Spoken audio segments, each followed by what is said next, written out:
Hello and welcome in here live to Dwyer Stadium as the Elmira Pioneers get set to take on the Batavia Muck Dogs in one of the last matchups between these two teams here at Dwyer Stadium. I'm John Clement alongside my good friend Colby Smith. And Colby, after a heck of a night last night, the Pioneers looking to cap off this three-game series with a big W in the rubber match here today. Well, and this is a big weekend series for the Pioneers. You look closely at those division standings in the West right now. Pioneers sitting 6 games back after being in first a couple weeks ago, and with Geneva and Batavia both hot on their tracks, they need a couple of wins here this weekend. When you talk about them being hot on their tracks, obviously these next two games unbelievably important as the Pioneers get to face the two men right behind them in the standings. You talk about it, well, let's look at the numbers. 21-8 are the Jamestown Tarpskunks after the split yesterday. They're 8-2 in their last 10. The Pioneers 3-7 in their last 10, sit at 14-13. So the winning percentage helps them out a little bit, but also just 6 games behind the Jamestown Tarpskunks, who they do have a doubleheader coming up against in just I believe later this week. My apologies. Geneva 14-15, they're below 500, trailing by 7 games. The Batavia Muck Dogs 14-16, well below 500 at 7.5 games back. The Niagara Power 12-17, so they're in the rearview mirror a little bit. And the Newark Pilots 10-18, also back in that rearview mirror. So the Pioneers, they really control their own destiny here. If they can get on a little bit of a winning streak, get those last 10 games to look a little more favorable, they definitely have a shot at the playoffs. And this team has performed fairly well, and honestly, perhaps the most surprising thing as we enter the second week of July, they haven't seen a lot of turnover. This is the time of year that these teams tend to see a little bit more of the players getting tired, going back home, being recalled by their collegiate teams, and we haven't seen a lot of that here from the Pioneers. Just one guy has left. Was a big guy in Cam Hill, but the Pioneers really in a good spot to set up for the playoffs. Well, and the one thing, too, a lot of rainouts these last couple of weeks. That has definitely helped keep these guys fresh. They haven't had to necessarily get in there, take those at-bats. The pitchers haven't had to throw those innings. I mean, yeah, you got a fair number of doubleheaders coming up, but if the Pioneers can retain those guys in there, having not pitched or hit as much these last couple of weeks, that's going to bode well, too.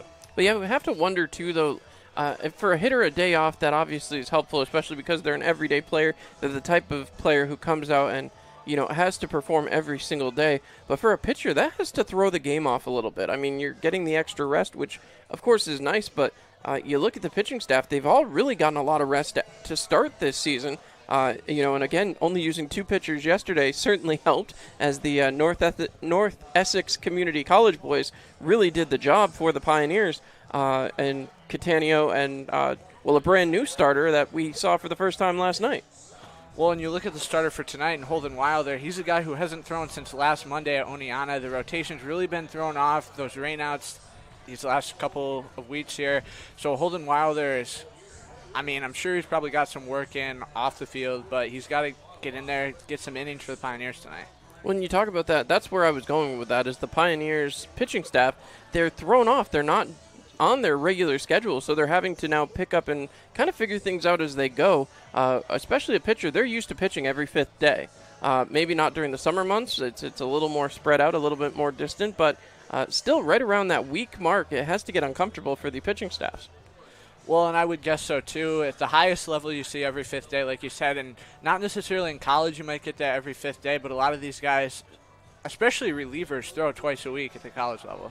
And you have to assume that the Pioneers are going to continue to try to do that, especially down the stretch. I know I was talking with Coach Andrew Drum on the bus ride up here, and he was talking about, we're getting down to the point now where it's the playoff race. He's going to have to start focusing on what the best lineup is, who he can put out there to help this team chase a championship.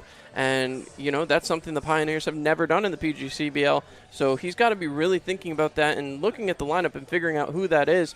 Of course, you're still seeing some new guys in the lineup almost nightly now, as Lucini made his debut just a couple of days ago. And then last night, wow, Jerron McNeil-Ward, what a start, what a debut for the Pioneers. Maybe the hits, maybe the average, not where he'd want him to be, but his speed in the outfield certainly didn't go unnoticed.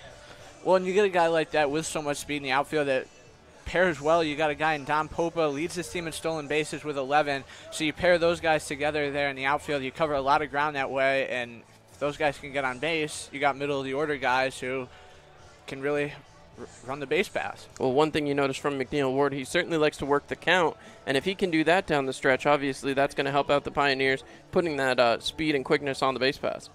Well, and at the top of the order, you were talking about how Coach Andrew Drum was referring to putting that best lineup out there. Seems like he's got it figured out at the top of the order. You got guys, maybe you can kind of shift them around 1 to 4 because they are kind of interchangeable in Mejia, Montgomery, Marsh, and Shore. But you look down the rest of the lineup, that's the part he's got to get figured out. Low in the order, the Pioneers have struggled getting production, especially out of the 8, 9, and 10 spots. And it continues to really be a struggle. And you look at today, and we'll go over today's lineup real quick here, Colby, as Jeff Mejia, you talked about leading off playing left field, so he's moved out of center. Donovan Montgomery going to be the shortstop. Bobby Marsh over there at first. Ben Shore back behind the dish. It's nice to see him back out there behind the dish, and of course all the things he brings in the batter's box.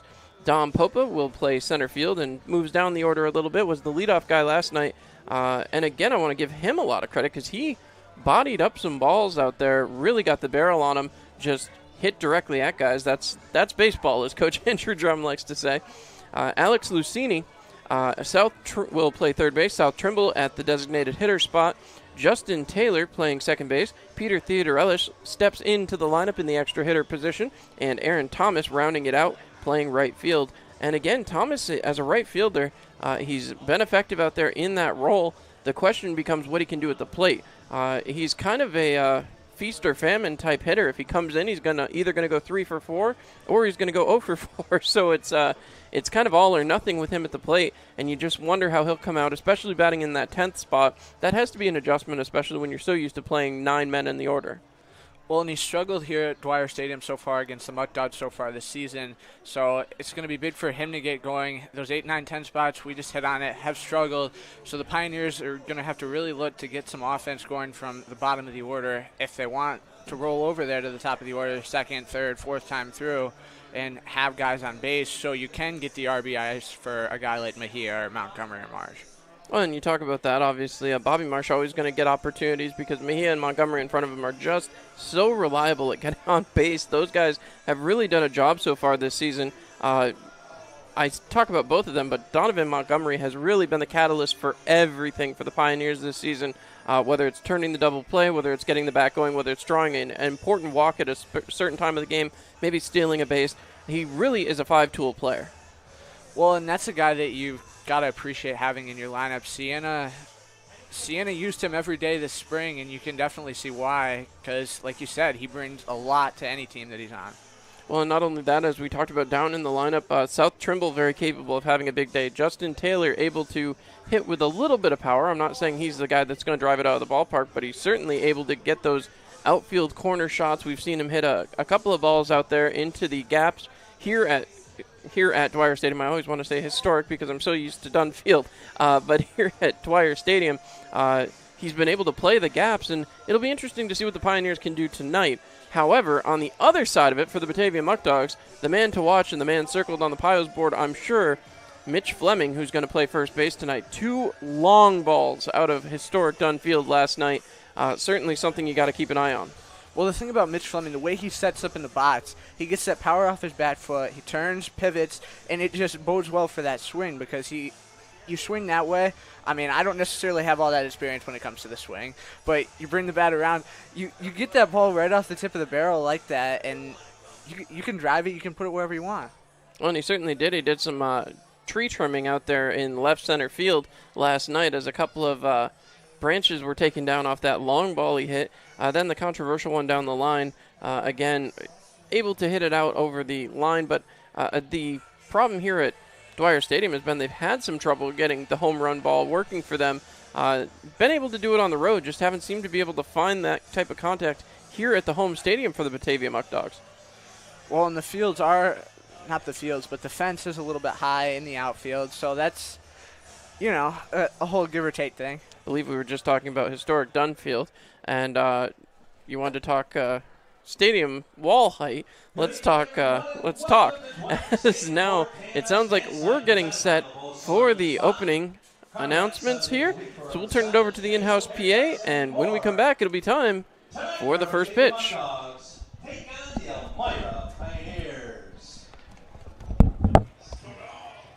Let's welcome the starting lineup for the Elmira Pioneers. Leading off and playing left field, number 7, Jeff Mejia.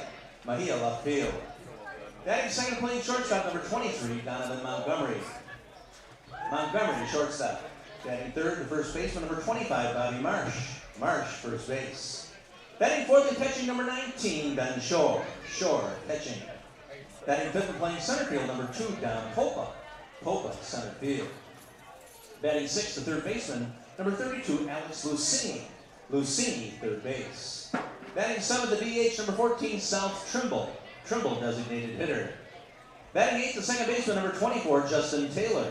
Taylor, second base. Batting ninth, the extra hitter, number 9, Peter Theodorelis. Theodorelis, tonight's extra hitter. Batting 10th, the right fielder, number 29, Aaron Thomas. Thomas, right field. And the starting pitcher tonight for the Pioneers, number 31, Holden Wilder. Wilder starting for Elmira. Now, fans, as I mentioned, it is KMS Dance Night. So let's help join me in welcoming the KMS Senior Company Dancers for a special routine.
Yes, let's hear it for the KMS Senior Company Dancers.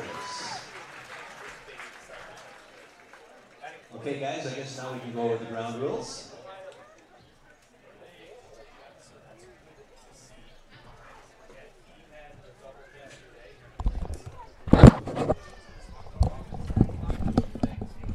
All right, well, my apologies. It sounded as though we were about to get started with everything. So, well, I'll welcome you guys back in here. And once again, we'll start taking a look at the pitching matchup here tonight.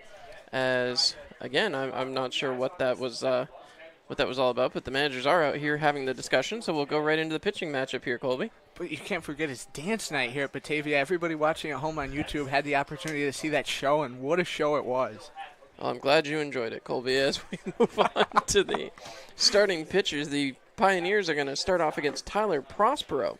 Prospero, a 3.50 ERA, 1-1 record, 7 games he's appeared in, only 1 start, 18 innings pitched, 15 hits, 14 runs, 7 of them earned, 5 base on balls, 21 strikeouts, So Prospero certainly has been effective for Batavia, but normally out of the pen, only one start on the year. This will be interesting.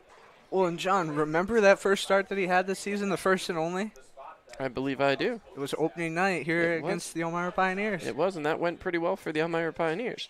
Well, it did, because they tossed him out of the – well, they didn't toss him out of the game, but he got taken out of the game after just 2 innings as Elmira got him for 3 runs. And the Pioneers able to really keep things going here in Batavia. It's really been a opposite of the home field advantage for these two clubs during the course of this series. The Pioneers coming in here looking to put a stamp on this 3-game series. They're going to try to do it. We were already talking about it. Holden Wilder will talk his numbers, not where he wants them, that's for sure. A 7.56 ERA, 1-2 on the season. 4 games he's appeared in, all 4 starts. 16.2 innings, 29 hits, 17 runs, 14 of them earned, 5 bases on balls, and 21 strikeouts. Wilder definitely a, strikeout type pitcher, not one really looking for a lot of defensive support. When Holden Wilder is on, he is on, and he comes at you blazing.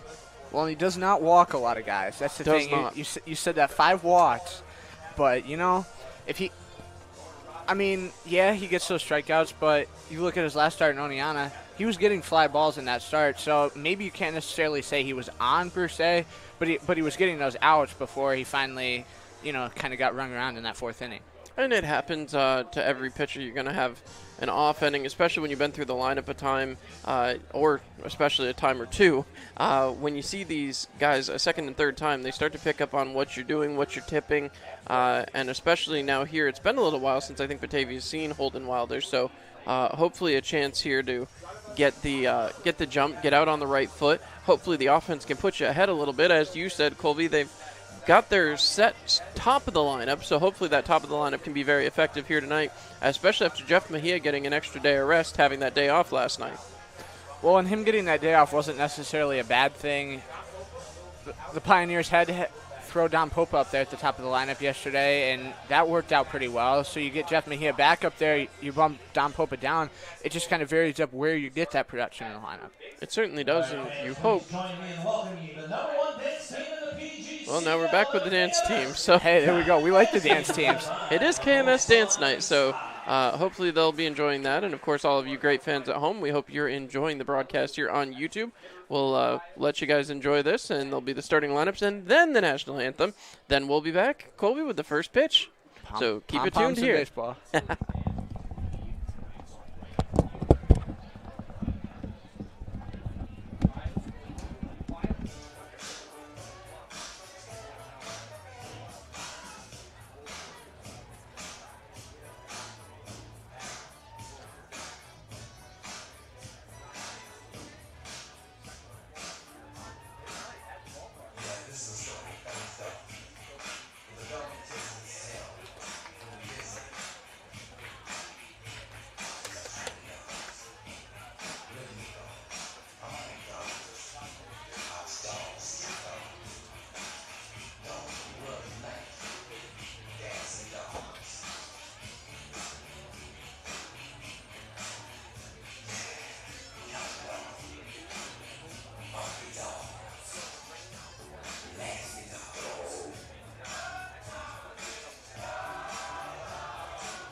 hear it for the KMS Diamond Dance Team.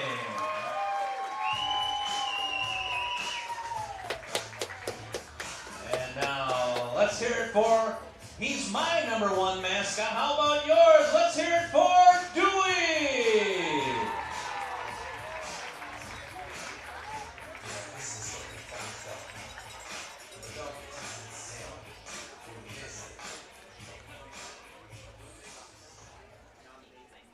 And now, fans, I'll ask that you please make some noise as we introduce to you the starting lineup for your Batavia Muck Dogs, brought to you by Tompkins Bank of Castile.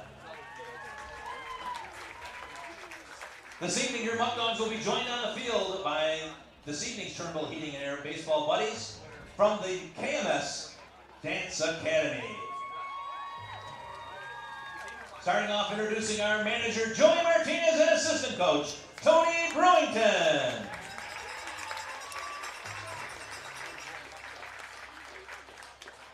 Leading off for your Muck Dogs and playing center field, number 11, Blair Frederick, center field. Batting second and playing right field, number 29, Spencer Marcus, right field.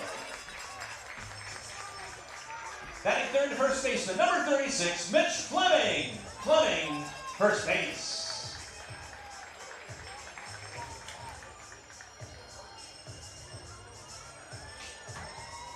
And a cleanup spot tonight for your Muck Dogs, playing second base, number 15, Cameron Conley. Second base. Batting fifth, the designated hitter, number 9, Jerry Reinhardt. Designated hitter. Batting sixth and playing shortstop, number 5, Charlie Ciccone, shortstop. Batting seventh and catching, number 44, Bryce Morillaro, catching. Batting eighth, tonight's extra hitter, number 6, Trey Bacon, extra hitter.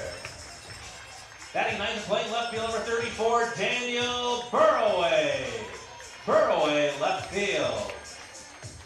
Batting 10th and playing third base, number 10, and Sarmiento, third base. And the starting pitcher tonight for your Muck Dogs from Batavia, New York, number 8, Tyler Prospero,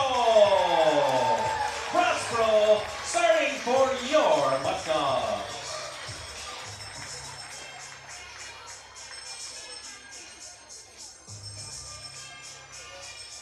Now, fans, may I ask that you all please rise and remove your hats as we welcome to the field Folk O' the Road for the singing of tonight's national anthem.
Well, John, what a show by the dance team. What a national anthem. Always interesting when it's a Robbie Nichols production, to say the least, as now we're going to have a ceremonial first pitch as well, as I believe this will be the owner of the dance team. Okay. Cool. Her students describe her as loving, caring, and a true master of dance. Okay, well. That's very cool. Hey, you got to have those kind of people in your life, you certainly know? do. And hopefully you have plenty of those, Colby. As that one is thrown in and bounced in and past the catcher. Hopefully that's a good sign for the Pioneers. As a little trouble with the fielding of the baseball by the man behind the plate. Obviously the guy last night behind the plate had no issue. He now stands at first base. He was able to hit some home runs and was solid behind the plate at Historic Dunn Field, which we all know.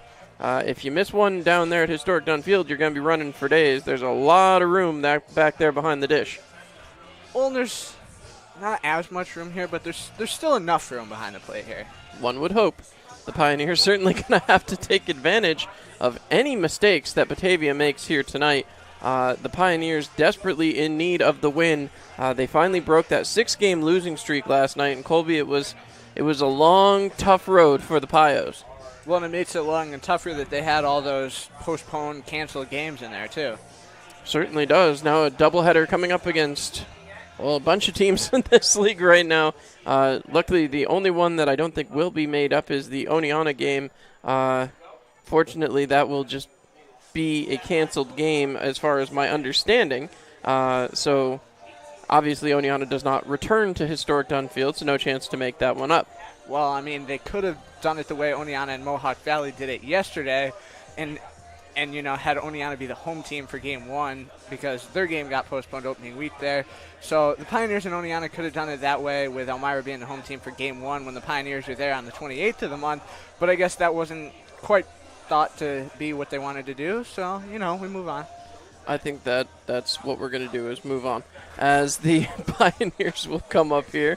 Again, Jeff Mejia stepping right up as the pitch has come down, and now it's time to start things off. Jeff Mejia, who has been just, well, special since he joined the team.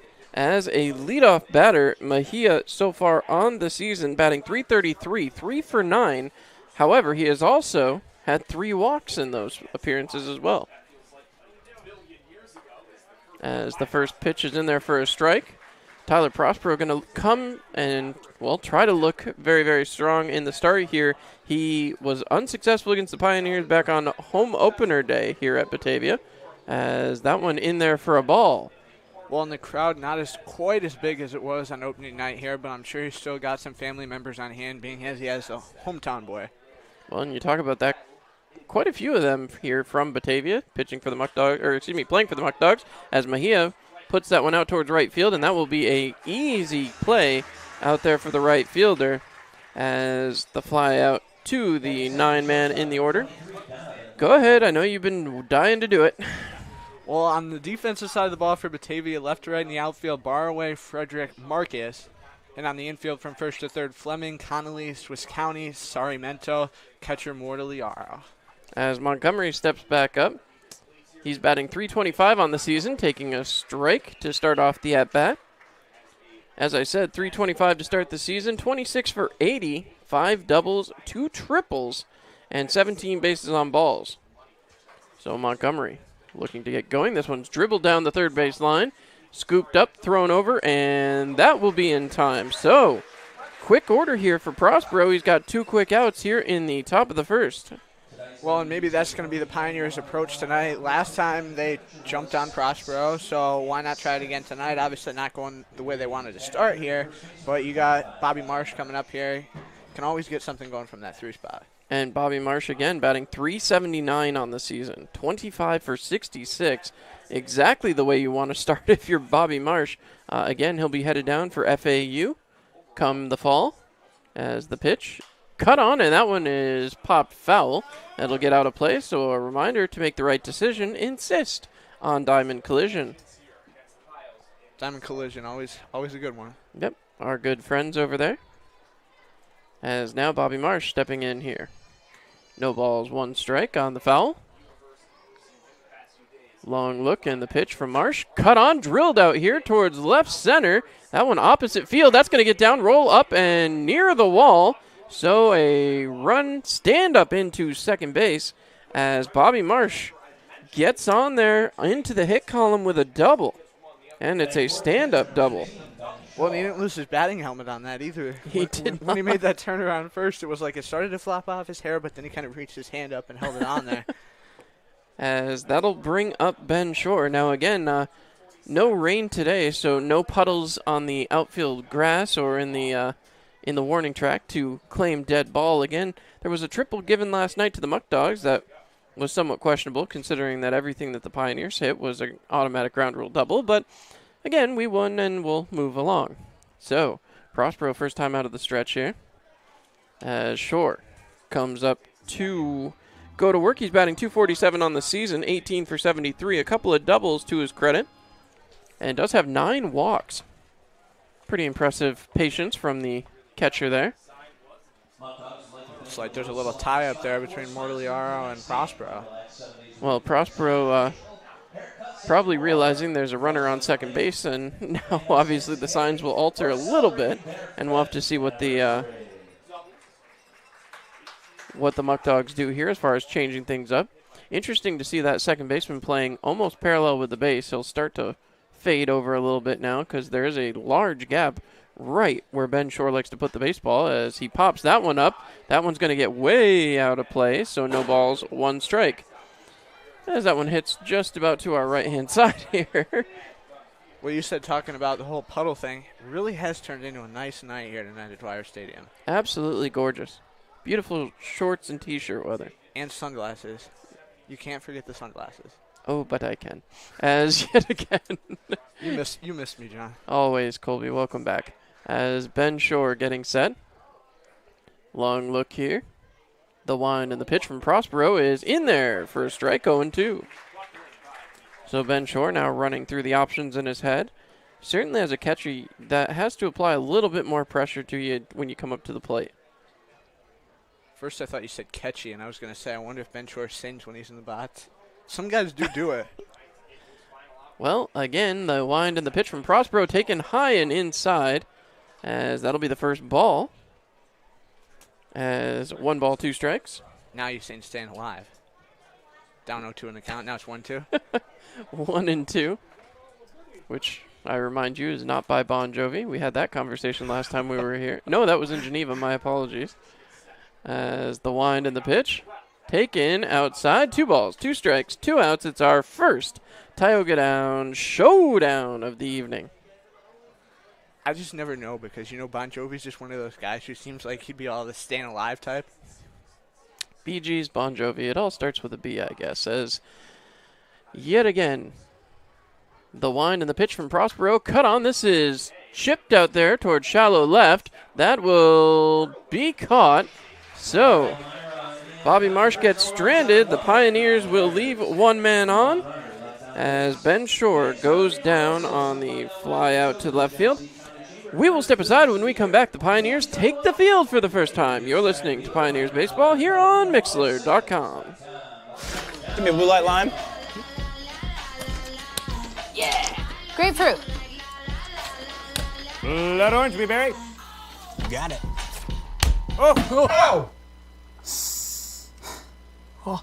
Barry, you son of a bass. We've been through this. No thumbs.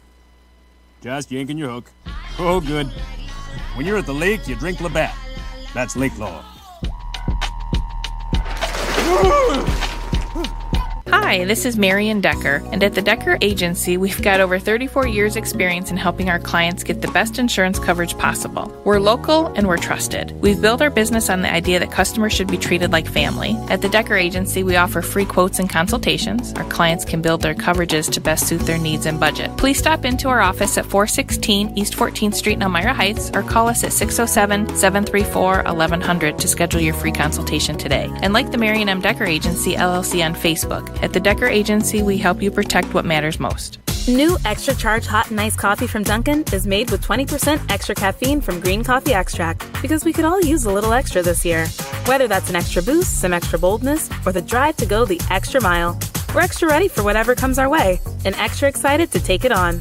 Let's get it done with new Extra Charge Hot or Iced Coffee from Dunkin' with 20% extra caffeine. And pair it with snackable stuffed bagel minis for an added all-day boost. Order ahead on the Dunkin' app. America runs on Dunkin'. Price and participation may vary. Limited time offer. All right, well, we're going to come back now from the break as the Elmira Pioneers get set to take to the field for the first time tonight As we said, Holden Wilder out there on the mound, and Colby, he's certainly an intimidating presence out there on the mound. Certainly you can't miss him right there on that bump. Adds an extra couple inches to his already intimidating height. The interesting thing about his pitching style as you watch him get warmed up here, he just kind of stands straight up and delivers. There's really no movement to his delivery there. Yeah, he just kind of whips around the shoulder and comes home with that. I wouldn't really say there's anything out of the ordinary with that. It's just kind of, It's usually a little more movement. I was going to say it's a little more Randy Johnson-esque, where he just kind of comes back and goes right at you. Not quite the speed of the big unit, but the similar style there to the Randy Johnson wind-up and throw. I was just thinking when you were talking about Randy Johnson, I was trying to think what his nickname was, and then I started thinking DeGrominator, but then I was thinking Jacob DeGrom. And, hey, Jacob DeGrom, can't underestimate that guy this year. Dude's been pitching like a stud all year. Certainly has, as stepping up is going to be Blair Frederick as the leadoff man this season. We talked about this last night, as not much changing in this Batavia lineup. Another look at Frederick, as so far he is, well, 333 as a leadoff hitter, and he did get one last night as he takes strike one real quick out of the gate. So again, the Pioneers look like they're going to come out and attack the zone. That should go in their favor as the pitch. Taken for a strike on the outside corner, 0-2. Well, if Holden Wilder can get those calls, that would definitely leave us to say he's on tonight. Certainly, as we'll see what he can keep going here as Wilder moves into his windup and delivers. That was a similar location, but that'll be ball one. 1 ball, 2 strikes. So we'll see how much variance there is on the outside corners here. The one and the pitch from Wilder is cut on, drilled towards second base. Knocked down, but unable to control, as that will be an error after we just had a full night of error-free baseball, Colby. Well, an error is definitely something the Pioneers have struggled with in the field, but the thing is, Taylor not usually at second base. He really isn't, but, certainly is capable. Actually, hold on here. What are we holding on for? They marked that as a hit. So we're going back to Newark again. Apparently. Colburn Park, always a good time. It certainly is. That the pitch is in there for a strike, so 0-1. As we'll take a look, as again, I was certain that was going to be marked as an error, but apparently not. As we get set again, Wilder takes a quick look over, and he makes the quick fire, but unable to get his man. Well, at least if you're trying those pickoff moves, you keep the base runner honest. That's really the reason for doing that in a case like that. Wilder, one of the few Pioneers pitchers as he throws strike two, who will do a couple of checks on the base runners. You don't see a ton of the Pioneers pitching staff going after the base runners. They do try to keep them honest. They make sure they check on them, but there really isn't as much with the throwovers as you see with some teams. The pitch from Wilder is cut on, drilled up towards Donovan Montgomery. This is a 6-4-3 in time. So a double play from Donovan Montgomery, starting that one off. What a beauty. Hey, you said it in the pregame show. 5-tool player right there. He's showing off that skill at shortstop again. Well, he is somebody to keep your eye on as the Pioneers go down the stretch. If they have success in the late part of the season, Donovan Montgomery is going to be a big part of it. This is going to bring up Mitch Fleming, who parked to yesterday at historic Dunn Field. Almost parked to third, but it did go foul. As the first pitch in here swung on and missed, 0-1. So no balls, 1 strike. Well, and in just a moment, we'll take a look at the Elmira Pioneers defense. That may get held up depending on what we have happen here. Is that one's in there for a ball. They say a little bit inside. All right, Colby, go ahead and take us around the horn. Left to right in the outfield, Jeff Mejia, Don Popa, Aaron Thomas, and third to first on the infield, Alex Lucini, Donovan Montgomery, Justin Taylor, Bobby Marsh, catcher Ben Shore. Shore frames that one up. It's a little low. 2 balls, 1 strike. So a 2-1 count with 2 men out as the Pioneers trying to put up a first 0 here tonight. That double play certainly helped them out. And again, this middle infield has really played very strong together despite a short season, as that's 2 balls, 2 strikes, 2 outs. And Colby, what does that mean? It's a Tioga Down showdown. Very nice. I like it. So, 2 balls, 2 strikes, 2 outs. And this is where Fleming got a little dangerous yesterday. We'll see what he can do here against Holden Wilder. The pitch is a little bit high and inside, so that'll mean it's full. It is full, it is juiced, it is jacked. And that means we're going to see a payoff pitch. I missed that while I was on vacation. Well, glad to have you back as always, Colby. As yet again, you hear the fans trying to get into it here in Batavia. The pitch is outside, apparently, as that'll be ball 4. So a free pass down to first base for the man who hit 2 long balls last night, as Cameron Conley comes up. Well, you'd rather give him just the 1 base than the 4 bases. You work Holden Wilder a little bit more there, so that's not exactly what you want to see. But that pitch just missed off that edge there, so I guess the corners of the strike zone are going to be a little touchy here, at least at the start of this one. We'll have to see as Conley steps in. He takes ball 1. So 1 ball, no strikes. Conley on the season batting .280, 21 for 75. Has 4 doubles, 3 triples, and 9 bases on balls. So willing to work the count, but he pops this one out towards right, and that is going to end the inning. So the Muck Dogs will strand 1. The Pioneers won't allow anything more than that, as we will head for the top of the second. Pioneers and Muck Dogs tied at 0. We'll be back. It's another day in the Twin Tiers. And for most of us, it's just another day on the job. Taking care of our neighbors, helping out our coworkers, and making our community a better place for all of us. When you love what you do and really care about the people you serve, you do it well.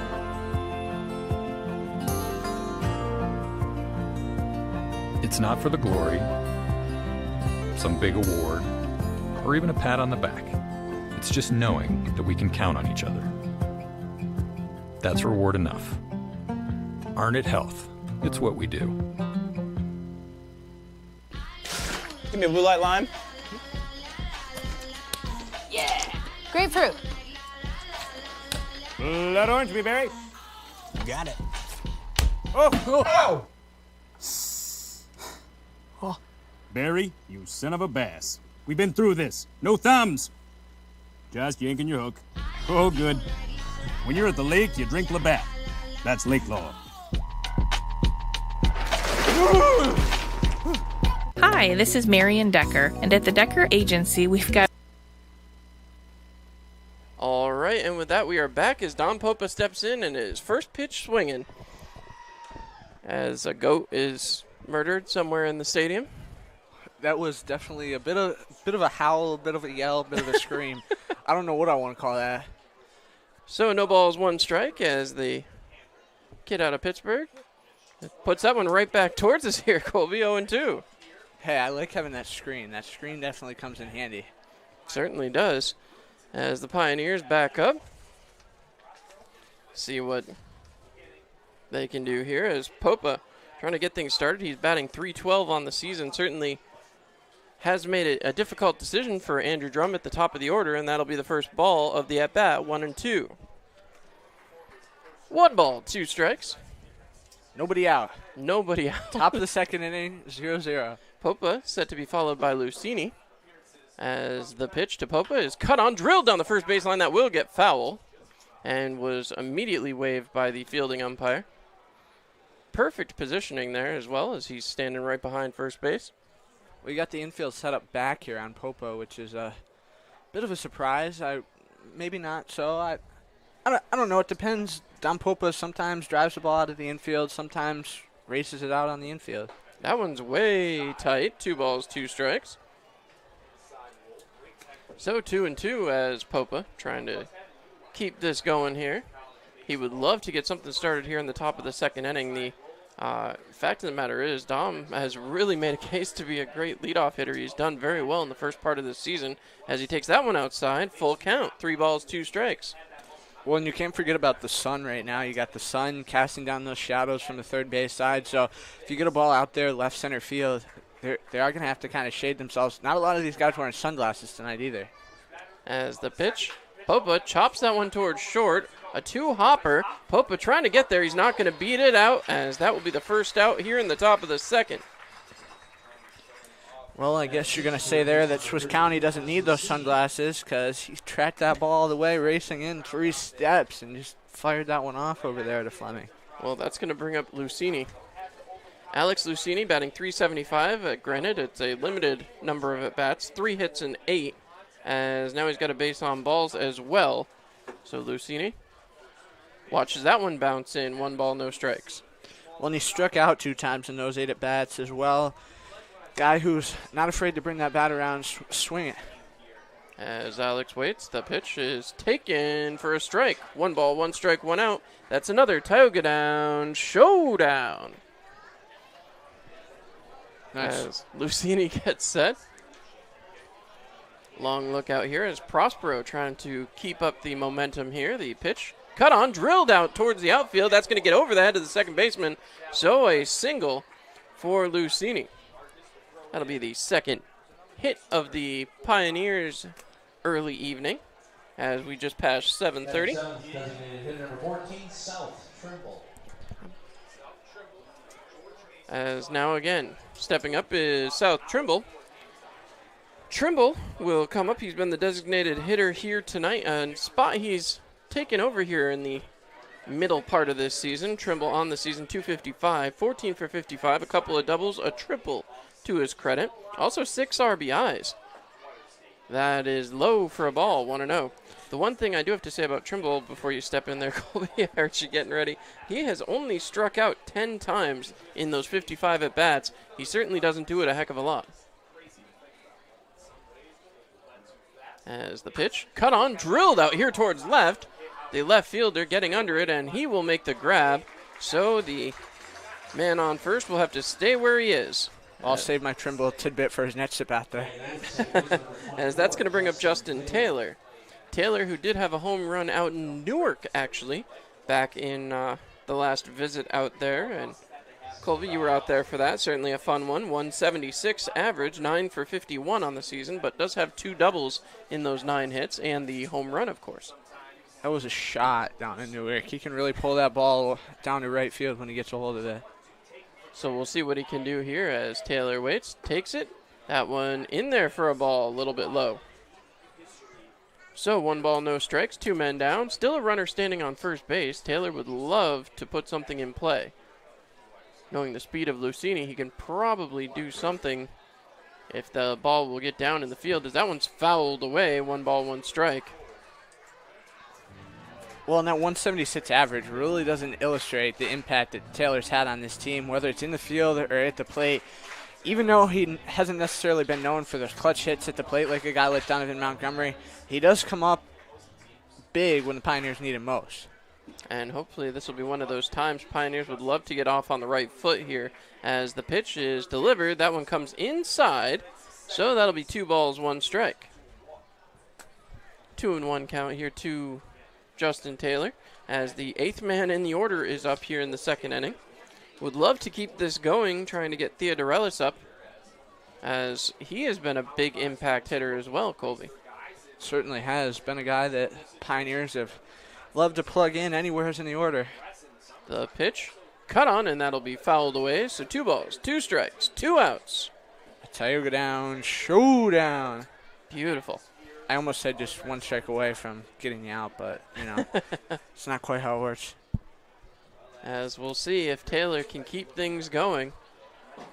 This field plays a little bit bigger than it looks. It doesn't look quite as big as when you look at historic Dunn Field from the rooftops, but here you see the gaps in between the outfielders as that one swung on, and that one will be fouled away. So 2 balls, 2 strikes one more time. Well, and the thing here about Dwyer Stadium, too, this was minor league baseball park for a while. I mean, yeah, Dunn Field had minor league baseball there too, but this is more modern. 1993-5 was when this park was built, somewhere around there. So definitely more modern. Yes, it has changed from the 1939 building of historic Dunn Field. As Taylor waits. Missed some of those historic charms, though, as that one's in, swung on and missed, and that will be strike 3, so that will end the inning. Pioneers going to strand a runner again, as another inning with a hit, but unable to do anything with it. We'll take our break, and when we come back, the Muck Dogs return to the plate. We'll be back here on Mixlr.com. Marion Decker, and at the Decker Agency, we've got over 34 years experience in helping our clients get the best insurance coverage possible. We're local and we're trusted. We've built our business on the idea that customers should be treated like family. At the Decker Agency, we offer free quotes and consultations. Our clients can build their coverages to best suit their needs and budget. Please stop into our office at 416 East 14th Street in Elmira Heights or call us at 607-734-1100 to schedule your free consultation today. And like the Marion M. Decker Agency LLC on Facebook, at the Decker Agency, we help you protect what matters most. New Extra Charge Hot and Iced Coffee from Dunkin' is made with 20% extra caffeine from green coffee extract, because we could all use a little extra this year. Whether that's an extra boost, some extra boldness, or the drive to go the extra mile, we're extra ready for whatever comes our way and extra excited to take it on. Let's get it done with new Extra Charge Hot or Iced Coffee from Dunkin' with 20% extra caffeine. And pair it with snackable stuffed bagel minis for an added all-day boost. Order ahead on the Dunkin' app. America runs on Dunkin'. Price and participation may vary. Limited time offer.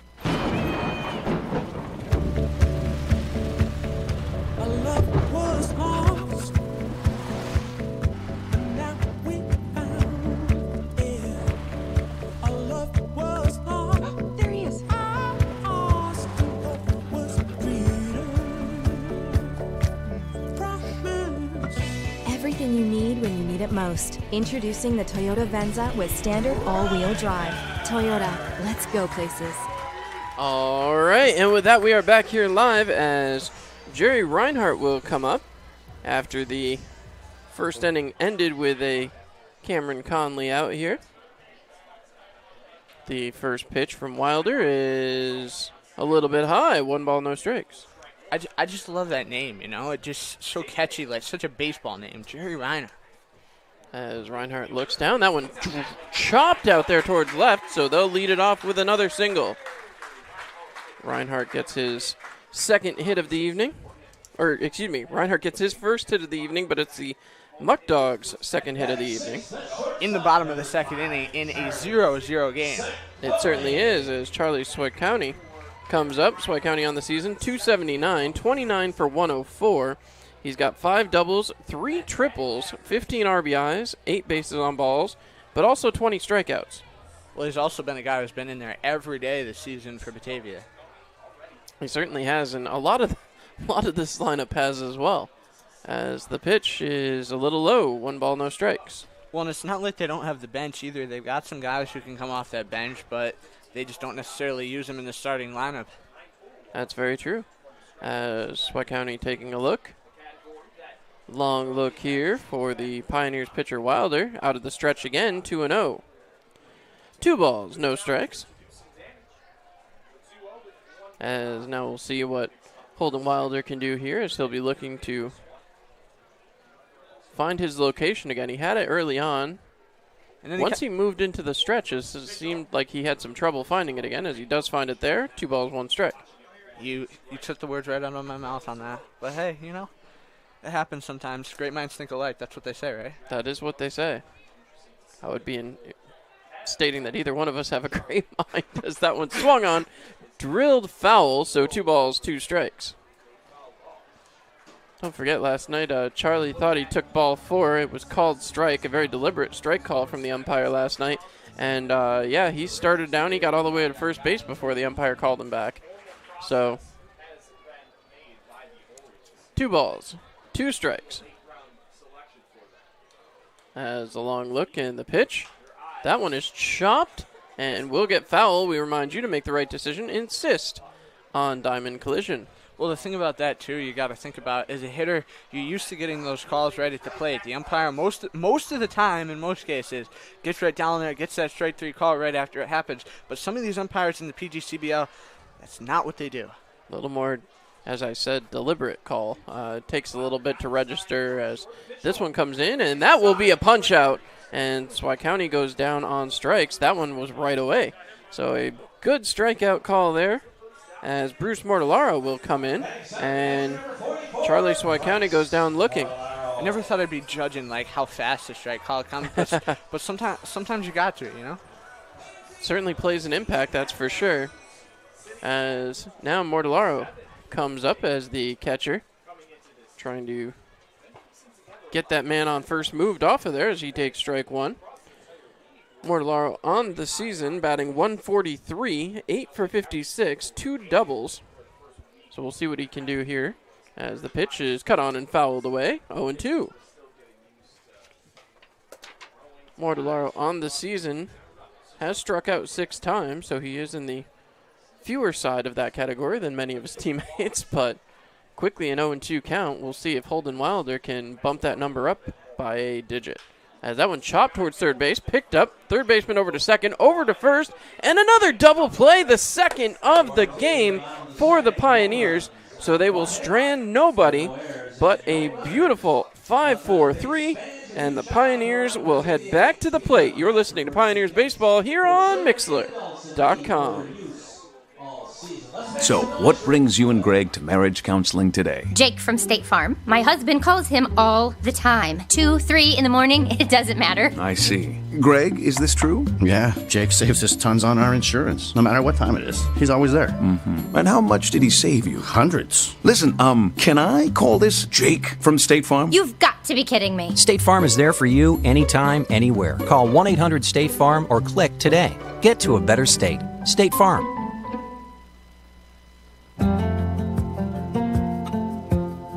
It's another day in the Twin Tiers.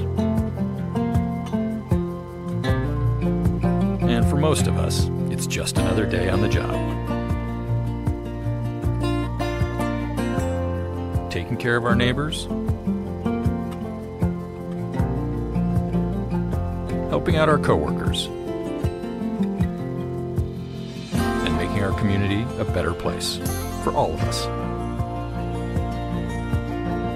When you love what you do and really care about the people you serve, you do it well.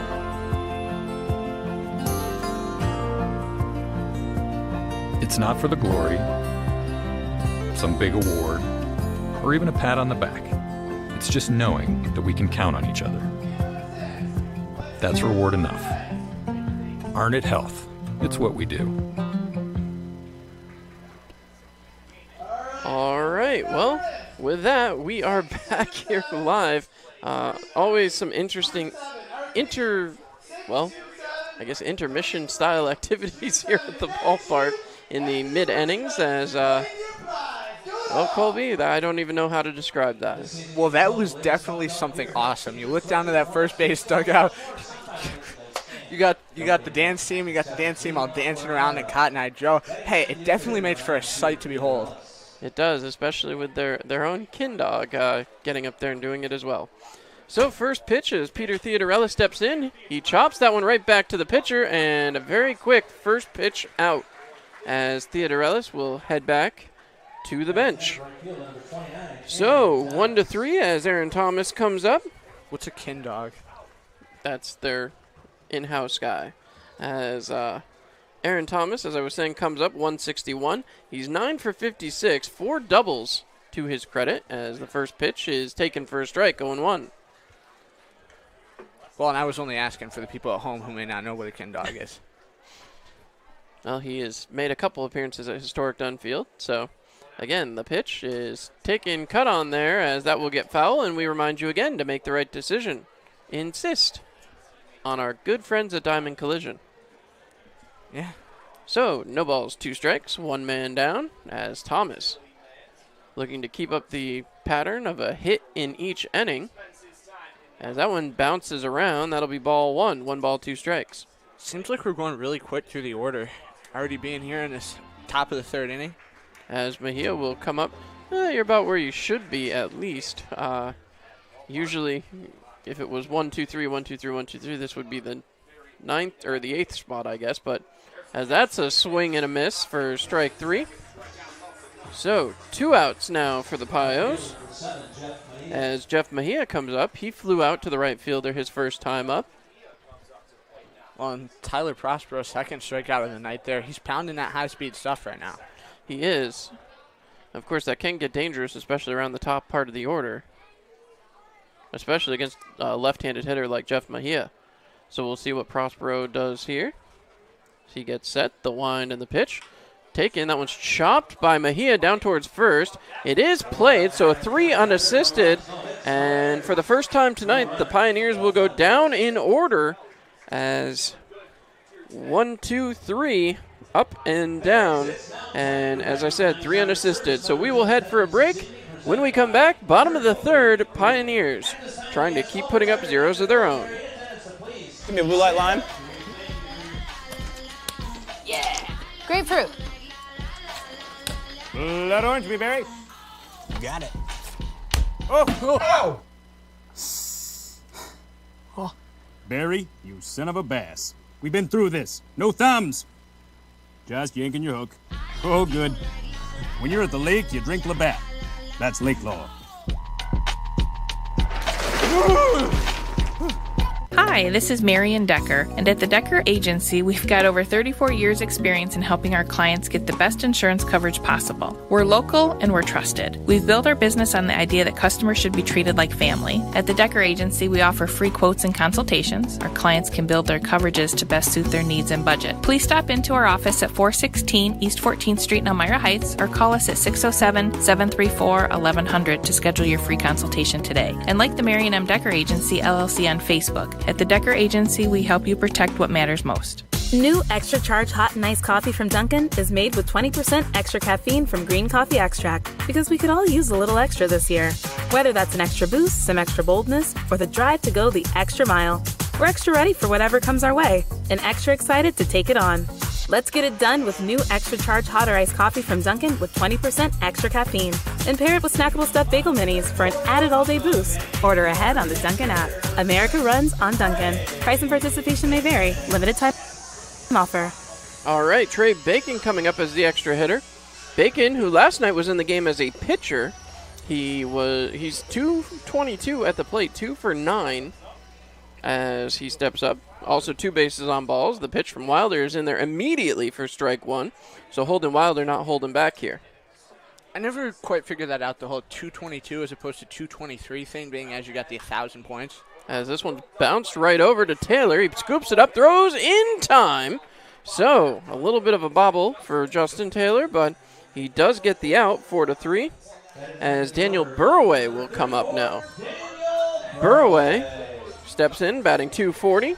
He's 18 for 75, 4 doubles, a triple, and 8 bases on balls, but 18 strikeouts on his ledger as well.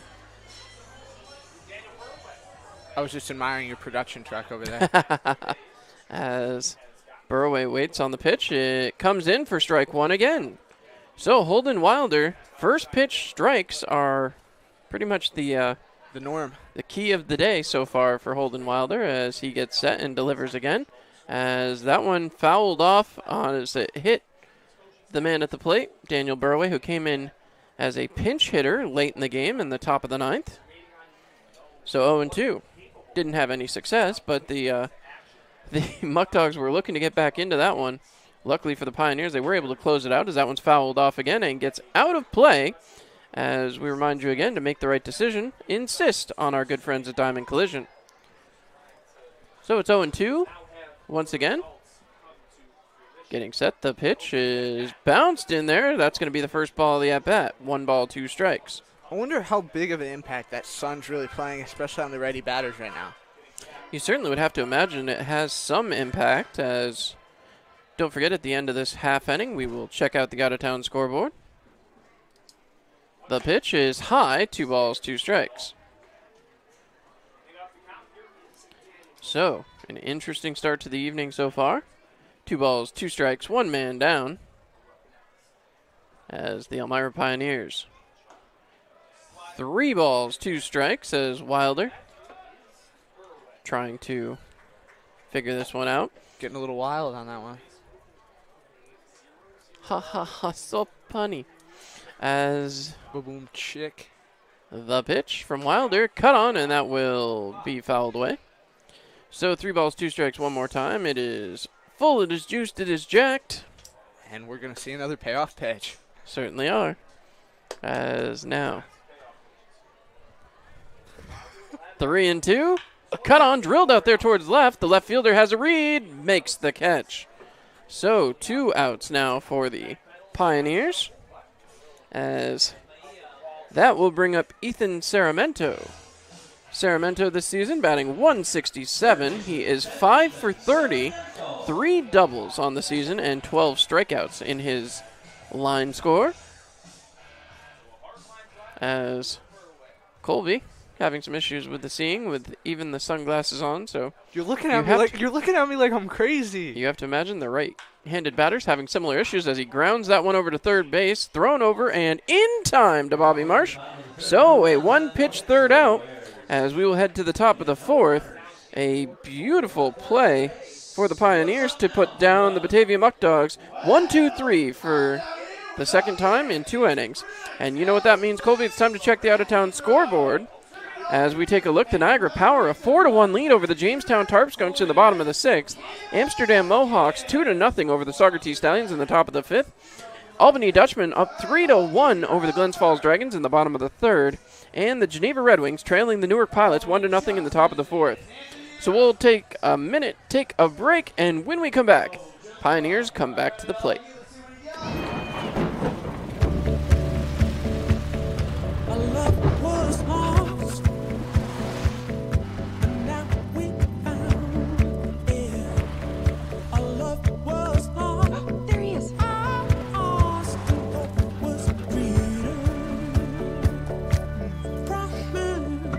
Everything you need when you need it most. Introducing the Toyota Venza with standard all-wheel drive. Toyota, let's go places. Welcome back inside Dwyer Stadium, getting set for the top of the 4th inning, and got some festivities going on out on the field there, John. Certainly do, as there's always a fun time at a Robbie Nichols production, and Batavia Elmira doesn't get any more Robbie Nichols than that. As the owner of both teams, you gotta love it, and these 2 teams have certainly created a little bit of a rivalry. You know, the Pioneers would love to find a way to get going against these Muck Dogs as they trail the season series 5-4 right now. Well, and it's going to be 2-3-4 in this top of the 4th inning. Still got a 0-0 game. There's 3 goose eggs on both sides for the first 3 innings. Donovan Montgomery leading it off here for the Elmira Pioneers, as Prospero going to remain in there for the Batavia Muck Dogs, looking to go for his longest start of the season. Prospero looking on. Kick, the set, the fire, and Montgomery hatched this one foul down the third base line, and third base coach there for the Pioneers. Nice scoop there. Manager Andrew Drum may not have played the pro ball, but certainly capable as he's down there on the third base line. Again, the sun playing some issues. Can't really see the face. Now 0-1. Prospero fires this one in there, and going to be a called strike, too, on the lower inside edge. So Prospero pounding the heat here with these first 2 pitches in the top of the 4th inning. Loud crowd on hand here tonight. Certainly are, as they are always juiced to come to a Muck Dogs game. The 0-2 pitch from Prospero, low and inside, ball 1. Looked a little bit outside there to me, Colby. No, it was more inside, you know. It kind of curved back this way. It was a changeup. Oh, okay. Yeah, it had some good break to it. The 1-2. As Prospero delivers it in there. Called strike 3. Broke right back over the plate. Montgomery sent down. Well, you know. That'll bring up Bobby Marsh, as he's had a double here tonight.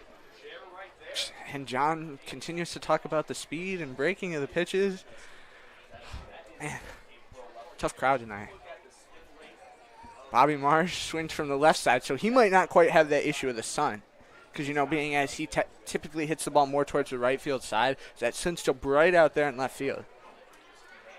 Prospero into Bobby Marsh. First pitch swing right up the middle. Grabbed on the one hop by Conley. Fired over to first in time. And Bobby Marsh sent down for the first time tonight, 4-3. Well, he's been successful going into this at bat. Obviously, Bobby was one of the big bright spots for the Pioneers over this middle part of the season. Now it's going to be up to Ben Shore to try to extend this inning and keep this this Pioneers team moving. Prospero ready to go. Fires it in there, and Ben Shore out towards left field. And this one's going to get out of play into the Batavia Mutt Dogs clubhouse area. So 0-1. Ben Shore flew out to left field this first time up back in the first inning, which stranded Bobby Marsh at second. Well, it's always interesting considering they're going really attacking first pitch here. As the 0-1 pitch from Prospero, Shore a big swing and a miss, 0-2. Again, the Pioneers being very, very aggressive to start off here. We're now into the fourth inning, and it seems like it's flown by so far, Colby. Well, and Prospero's got a low pitch count to this point, too. Not a guy who typically goes deep, just that one start to his name on the season so far. As he sets on the 0-2, comes home with it, low and away outside, ball one. That was very, very away. Well, and it was a changeup, too.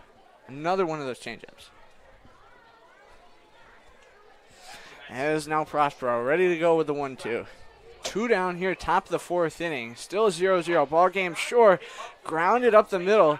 Connolly backhands it, trying to throw towards first, and they call him safe.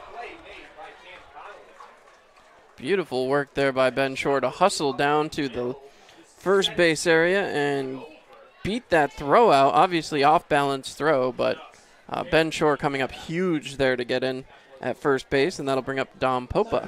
Well, he almost went backhand, forehand, trying to get that one towards first. Not that I'm going into hockey terminology here, but, you know, he stuck that glove down there and had to throw on the backhand to get it towards the forehand. Anyway, Dom Popa from the left side. In there, called strike one. Prospero going back to that fastball, trying to catch Dom Popa off balance here. Now a runner at first. 2 down, top of the fourth inning.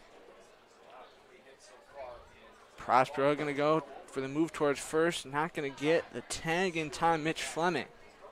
Well, we saw a couple of guys get picked off last night as the move from Hinckley very, very hard to scout for the Pioneers. Prospero with the 0-1 pitch, home. And that's going to take a little bit of an odd hop there in front of Dom Popa, 1 ball, 1 strike. Luckily missed Popa. He certainly had to. Well, it's KMS dance night, so he danced out of the way. There you go. That was good. I like that. Maybe a little foxtrot from Dom Popa. Nah, I don't know about that. The 1-1 swing and a miss. He swung out of his shoes on that one, 1-2. How did those dancing shoes? Hey, the dancing shoes, they are special, you know, black and like, well, sometimes they're black. I don't know. I'm trying here, okay? I don't know about dancing shoes and all of that. And there's a 1-2 pitch in there. Popa fouled down the first base line in the ground there. Mitch Fleming to grab that one, keep it from getting too far. Pioneers do have 3 hits on the night as well, which it's been a successful night in the hit column, but the hits don't exactly equal out to runs as of right now, so they got to find a way to get that going. 1 ball, 2 strike count. Bright red dancing shoes. Now that'd be a show. 1-2 pitch home. High and away outside, ball 2. 2 balls, 2 strikes, 2 outs, another. Tioga down, showdown. You're marking me up with your pen there, John. You were getting so into Just the giving Tioga you my down autograph. showdown. Oh, yeah. Thought you wanted it. Shucks. I got to get the business card out. It's your business card to do that. There you go. 2 balls, 2 strikes, 2 outs. Prospero and Popa going to throw this one in play? No? I believe they say it hit off his shin, and that's why it rolled into play. So 2 balls, 2 strikes, 2 outs. Yeah, you know, kind of took that odd little turn, so I wasn't too sure on that. Well, if Popa can reach, Lucini would come up. Love to see him get another chance with a couple of men on base. After he singled his first time up, too. So now Prospero with the 2-2 pitch again, and Popa going to pop this one out of the ballpark. So that's going to remind us to tell you to make the right decision and insist on Diamond Collision. Good job. There we go. Covering all our bases here, as any good baseball team should. Cover all the bases. Hey, I got to get that drum set back out. Boom, boom, chick.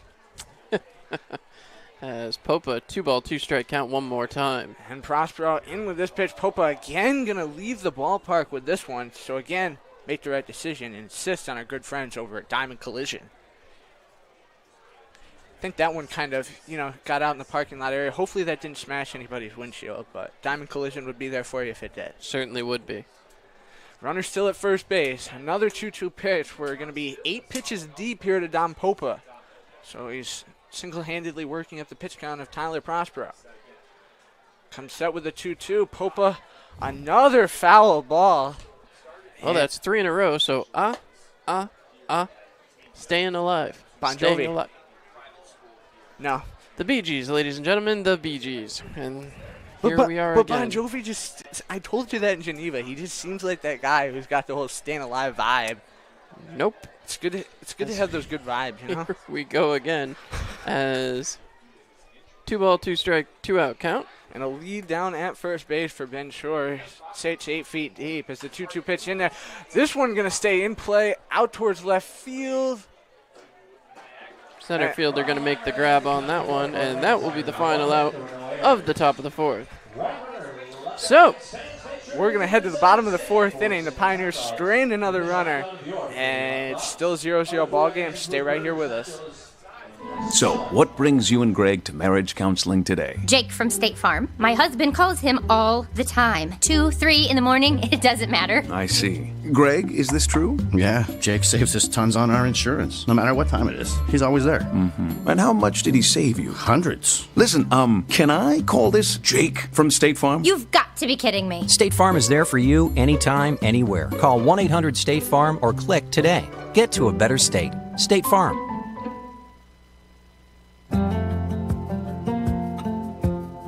It's another day in the Twin Tiers. And for most of us, it's just another day on the job. Taking care of our neighbors, helping out our coworkers, and making our community a better place for all of us. When you love what you do and really care about the people you serve, you do it well.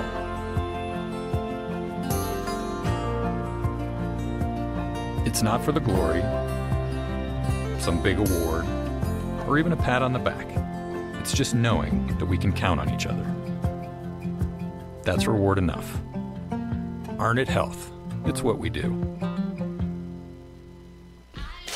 Give me a blue light lime. Grapefruit. Blood orange, me berry. Got it. Oh! Barry, you son of a bass. We've been through this. No thumbs. Just yanking your hook. Oh, good. When you're at the lake, you drink Labatt. That's lake law.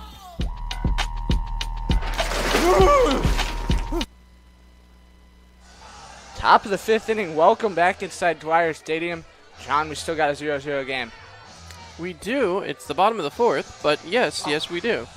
Oh, yeah, so I was looking at the wrong half of my book, but hey, I'm getting my, I don't know what you call it here, my error score. My error scorecard up here. Two already. My apologies on that play to end the top of the 4th inning there. But Xavier Muddogs back to the top of the order. Blair Frederick going to lead it off.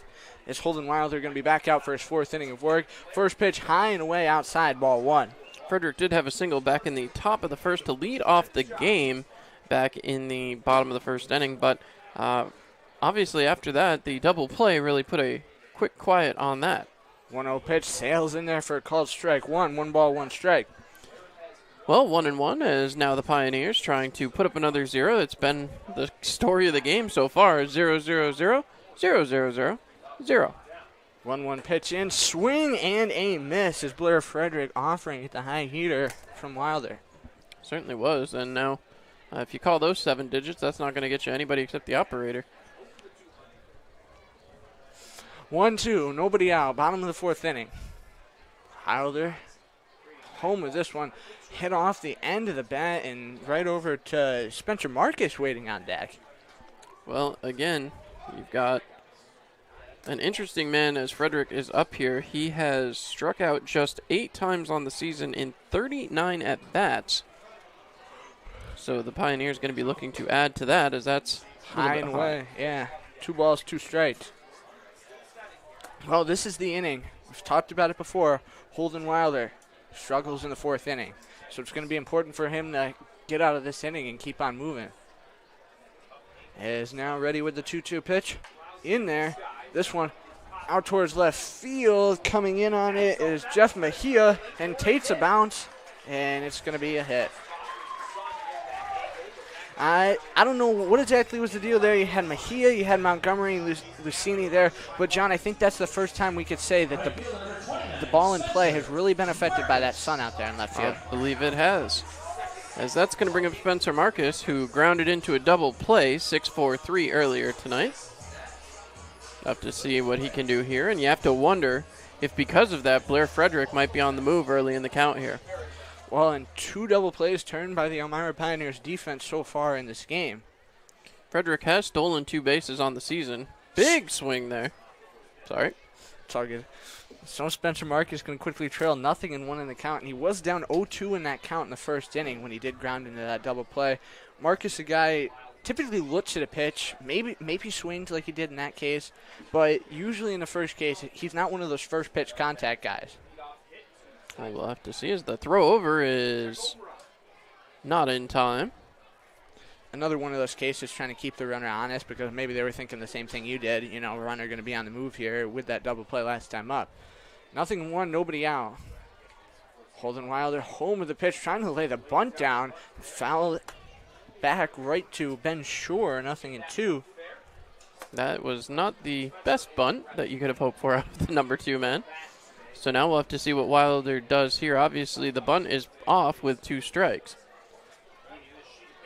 Yeah, the whole bunt situation, once you get that second strike, it's like a no-no unless you really know you can push it in a fair territory. So Wilder right back into the stretch here, the pitch. And this one going to be shot out towards right field. Racing over, grabbing this one, Aaron Thomas. And he's got it for the first out. So not the double play, but the Pioneers do get the first out, as that's going to bring up Mitch Fleming, who had a walk earlier tonight. Well, and you said it earlier on, a guy who hit 2 home runs yesterday.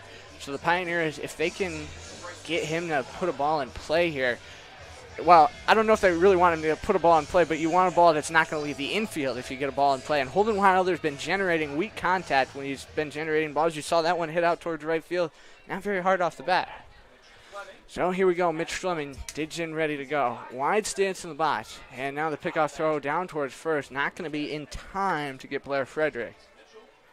As I said, wouldn't be surprised to see Frederick trying to take a base here, trying to take out the double play scenario. Of course, you don't see too much of that from Fleming, but again a throw over, and that one a little bit tighter there. Seems like Wilder's just waiting for that right moment. Frederick, it's like every time Wilder goes over, it's like he feels like he's got to take a bigger lead. Certainly does. So now ready to go, 1 out. Working from the stretch, Wilder in, low and away, outside ball 1. So 1 ball, no strikes, as each team 3 hits so far through, well, 3 full for the Pioneers pitching staff, plus in third of an inning so far. And in 4 full innings for the Batavia staff, nobody has come across to score. Called strike there. That one, gotta say, that one was a little low outside. I don't want to necessarily give credit to, the Mutt Dogs on that one, but that outside corner, it seems like it's getting further and further away. 1 ball, 1 strike, 1 out. It's a Tioga Down showdown. You killed it.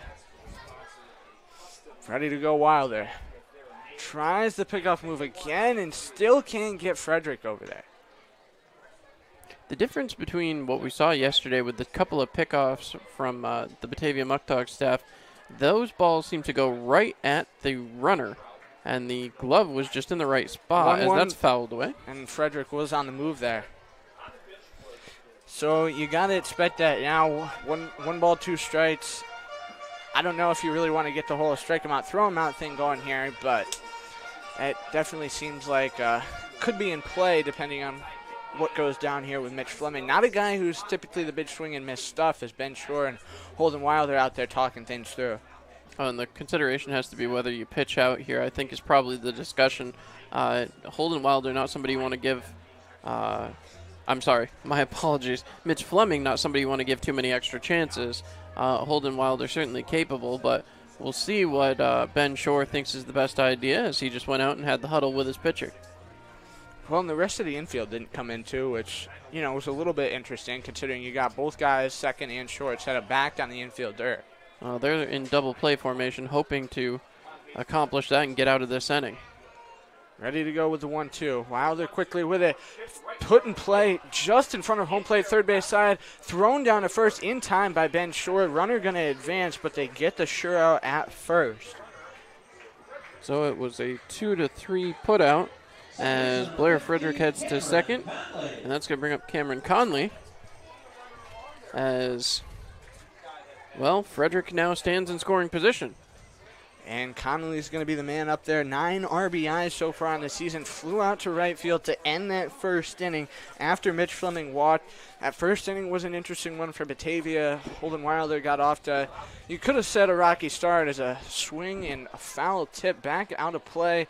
Looked like it leaves the ballpark, so we're going to say make the right decision and insist on our good friends at Diamond Collision. John enjoying his hot dog up here in the booth tonight. So I am. Hey, there's nothing wrong with a good hot dog, whether it be at Dunfield or up here in Batavia at Dwyer Stadium. Nothing in 1 pitch from Wilder. Swing and a miss from Connolly, nothing in 2. Wilder pounding that fastball low and away outside. Connolly offered at it. And now just 1 strike away from getting out of the inning is Holden Wilder with that runner standing at second. Still a 0-0 ball game, so a big pitch coming up here. Waiting on deck, it'll be Jerry Reiner. As the 0-2 pitch. This one going to be caught a bit on the bat swing, I'd say, as it's fouled and, again, going to leave the ballpark. So make the right decision and insist on our good friends at Diamond Collision. We hope everybody's car is all right out there outside the ballpark. Pitch number 4 coming up here with 2 down in the frame. Hope the bus is okay. Yeah, we got to hope the bus is okay, too. The Pioneers got to get home tonight. It is now the 0-2. Put in play. Left side of the infield, Donovan Montgomery plays off the 1-hop in time to first to Bobby Marsh to end the inning. So we're going to head to the top of the 5th inning. Still a 0-0 game as the Batavia Muckdogs strand a runner. Keep it right here on the Pioneers YouTube and Mitchler.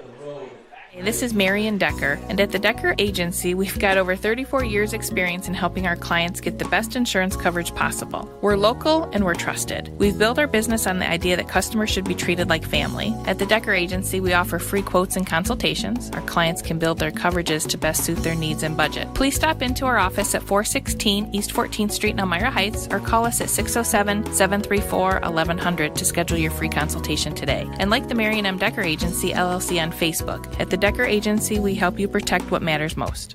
New Extra Charge Hot and Iced Coffee from Dunkin' is made with 20% extra caffeine from green coffee extract, because we could all use a little extra this year. Whether that's an extra boost, some extra boldness, or the drive to go the extra mile, we're extra ready for whatever comes our way and extra excited to take it on. Let's get it done with new Extra Charge Hot or Iced Coffee from Dunkin' with 20% extra caffeine. And pair it with snackable stuffed bagel minis for an added all-day boost. Order ahead on the Dunkin' app. America runs on Dunkin'. Price and participation may vary. Limited time offer.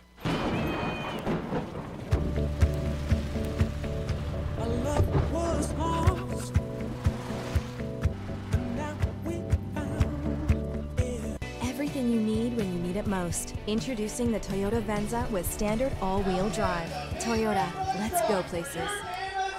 All right, and with that, we are back here live as Colby gets to finish his hot dog. It's absolutely delicious stuff here. Salen's the official hot dog of the Batavia Muckdogs and your Elmira Pioneers. So big thanks to all our friends at Salen's. Alex Lucini coming up to start things off here. So far tonight, Lucini has singled. We'll see if he can keep that going here. Well, and that was a very good hot dog. And I got to say, thinking about that Dunkin' ad, could really go for one of those pink strawberry Dunkin' coconut refreshers right now. I'm all about the blueberry coconut refresher there, Colby, as that's in there for a strike. Another first pitch strike, and it seems like we've said that a lot tonight. Tyler Prospero just pounding them in there, holding while they're doing the same. It's like a battle. Who can pick up more first pitch strikes? I wish we were kind of keeping a tally of that one, but, save that for another day. Is the 0-1 going to be in there? Well, just a bit low and away outside, 1-1. Well, both teams wearing these similar colored jerseys, the black and the navy blue. Certainly a little reminiscent of each other. As now the 1-1 pitch going to come in there and be just a bit high, ball 2. 2-1. I didn't know if we were going to get that whole late strike call there. I was wondering the same. Yeah. That one must have been a little bit inside. Is now ready for the 2-1. Prospero in there. This one going to be hacked out towards right. That's going to be a fair ball. So. I don't know. I kind of thought that one skipped over the white line, but. Well, the umpire says it's fair, and that means that is a hit. At least we'll wait to see. Yes, they do give it a hit. So, Lucini, his second single on the night, and that's going to bring up South Trimble. Joe Martinez out of the dugout here for the Batavia Muckdogs, though. I think he's asking about that one. Probably the same question I had, whether it skipped over that white line before it hit the ground. But he's going to go back to the dugout. He seems like he's all good with what he hears. So Jerry Reinert on first base, leading off this bottom half of the fifth inning. We're more than halfway through this ball game already. Still no runs. That's Alex Lucini over there. You're looking at the wrong scorebook again there, Colby. And inside, South Trimble going to take a called strike one. Trimble unhappy with the call, but expresses that displeasure and then checks with his third base coach. And now we'll see if Trimble is laying the bunt down. Trimble batting .255 on the season. Certainly capable of doing more than just bunting.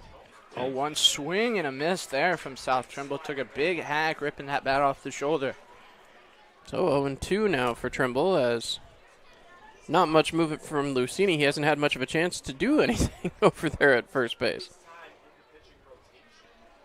Big lead, like you said, off of first base. Down 0-2 in the count. Low and away inside. Almost losing that one was Mortaliaro, but it's going to be 1 ball, 2 strikes, and Lucini going to hold up down there at first. So we'll see what Trimble can do here. He'll be followed by Justin Taylor. If everybody can avoid hitting into a double play, Peter Theodorelis will come up in this half inning. 1-2 pitch from Prospero. Contact made on this one out towards center field. Coming in on this one, the catch is made by Blair Frederick.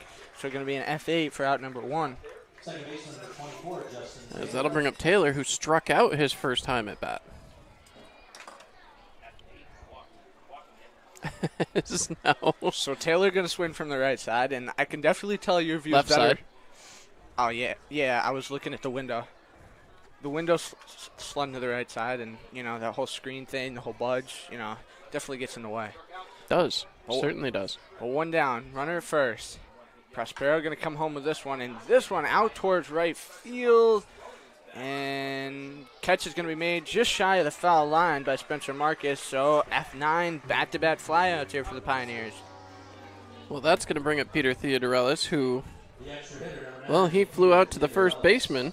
Or no, excuse me, not a flyout. He grounded out to the pitcher over to the third baseman, or first baseman. Wow, I can talk tonight. So Theodorelis steps up again. No batting gloves. That's interesting. Throw back towards first. Not going to get Alex Lucini over there. I wanted to say Don Popa, but we're not quite there as Popa flew out to end the bottom half of the fourth inning, or top half of the fourth inning. There the Pioneers being here on the road. As now this one going to be in there called strike 1. Theodorelis just watched that one blaze by. Got to think the line's getting short here on Prospero. You certainly do, especially as he works through this 5th inning of work. Certainly not someone known for long appearances. 0-1. In there, slider called for strike 2, 0-2. Well, 0-2 with 2 men out. The Pioneers looking for contact. Peter Theodorelis, certainly one of those guys who can come up with a big hit when you need it. Pioneers would love to get somebody over there into scoring position. They've only had someone in scoring position 1 time tonight, and that was back in the 1st inning. 0-2 pitch misses high and away outside ball 1 as Mortaliaro has to leave his knees. So again, a look here as Peter Theodorelis trying to keep things going. Why is there a dude walking in a dress? Okay. That would be Kindog. He's been doing that all day. Oh, okay. It's celebrating the dance night. Gotcha. 1-2. Bounce towards second. Throw to the shortstop covering the bend. Swish County in time to end the frame. 4-6 to force out Lucini. Theodorellis going to be stranded there on the fielder's choice. And so the Pioneers leave yet another runner on base. We're halfway through this one, heading to the bottom of the 5th inning. Elmira 0, Batavia 0.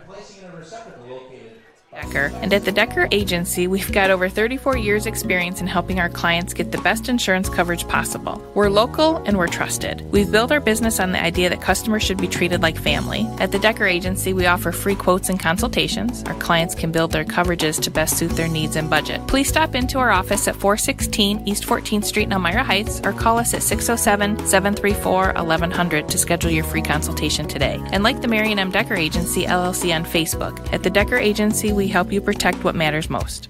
New extra charge hot and iced coffee from Dunkin' is made with 20% extra caffeine from green coffee extract, because we could all use a little extra this year. Whether that's an extra boost, some extra boldness, or the drive to go the extra mile, we're extra ready for whatever comes our way and extra excited to take it on. Let's get it done with new extra charge hot or iced coffee from Dunkin' with 20% extra caffeine. And pair it with snackable stuffed bagel minis for an added all-day boost. Order ahead on the Dunkin' app. America runs on Dunkin'. Price and participation may vary. Limited time offer.